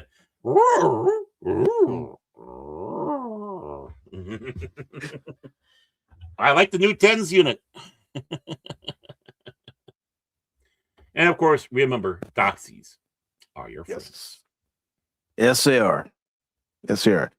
Now, thank you for that, Baron. Before I let everybody know what I have coming up, I do want to take the time to thank everybody who was here with us, whether you were on Rumble, whether you're on YouTube. Thank you very much. Of course, Pat Wannabe. Thank you for being a part of the show today in the chat on YouTube and Rumble. Tree Rock Creations. Thank you, Tree Rock, for being here. Helion, thank you for being on both the YouTube and Rumble side today. Or tonight, I should say. Jet Sparks, thank you very much. Of course, Lady Mist, always appreciate you being here. Baron, leave that poor woman alone. What? I'm showing cultural appreciation. Yeah, she's definitely scared of you. Of course, the long suffering. Cash's #1 fan. Thank you for being here today. Tommy, brother, thank you for being here tonight, brother. Really appreciate it. I'm glad you're on the mend. I can't wait to see how that diorama turns out. DJ Ronnie G, thank you very much, brother, for being here. Greatly appreciate it. Nerd. And it's Puddle Jumper. Thank you for being here. Greatly appreciate it. Now, as far as what's coming up on Pacific414 for YouTube and Rumble for tomorrow, I will be playing some Mass Effect. This will be part 5 of the gameplay. I don't know how long I'm going to play. I might just try to get one mission done and then move on to a different game. Or I might try to get 2 missions done and then move on to another game. We'll see. But Mass Effect is on the docket for tomorrow. And then Friday over on the Rumble channel. And this is available for anyone who's a follower on Rumble. I will be playing more Resident Evil Requiem. Yes, I have been playing some of it offline, but I will continue from where I left off during the live stream gameplay. So I'll be playing more of that, and so far I'm enjoying that game. And nothing for Saturday. No streams, no member streams, no episodes of The Adventure Continues Star Trek discussion for this weekend. No streams whatsoever this weekend, as far as Saturday is concerned. However, on Sunday, on YouTube and Rumble, we will have our first watch party of the month. And that watch party will be The Princess Bride. Of course, this is to honor the late Rob Reiner, who was a great actor, but I think he was a better director. Yes. So we'll be watching that on Sunday. Then Tuesday, of course, there's going to be a game stream. I'm not sure what yet. I'm kind of debating what game should I play. Should I go back to Shinobi and figure out where I need to go in that game, or should I play more Black Myth Wukong? It might be Black Myth Wukong. We'll see. And then, of course, on Wednesday's Pop Talk, there's going to be another watch party for the second watch party of the month. I am trying to do the watch parties the same week from now on. This way, at some point during the month, that on a Sunday and on a Wednesday, we're having a watch party. But for this Sunday's watch party, I mentioned we're watching The Princess Bride. Well, next Wednesday for the watch party, we're going to be watching Unforgiven. And I'm looking forward to that watch party because I enjoy that movie. And I know, Baron, for you were saying you were looking forward to that movie because it's been a long time since you've seen that movie. Oh, yeah, it has been ages. And no puppies. No puppies, Lady Miss. I don't know what R.I.P. puppy. No, Ratty. Ratty is that rat that Mike ate last night. In the game, everybody, in the game. I was playing Metal Gear Solid Delta Snake Eater for those who may have missed it. And in that game, you can't eat rat, you can't eat frog, you can't eat fish, and you can also eat Russian MREs, and Snake apparently doesn't like them. Well, that's why you eat rats. Is better and good for you. Yeah. I'll just take your word for it, Baron. Well, remember Demolition Man? Yeah, that was Demolition Man. Yeah. I'm talking about reality, man. Well, isn't it supposed to be taking place about now? Cool. Well, then if it was supposed to be taking place about now, and I know that's when the movie was set about now, then how come all the fast food joints aren't called Taco Bell? Not for lack of trying.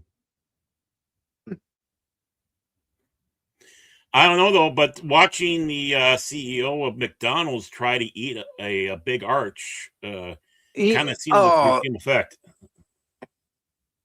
Oh, it's like, dude, so you're trying to promote this new burger, which is supposed to be a little bigger than your quarter pounder. Uh-huh. Not by much, though.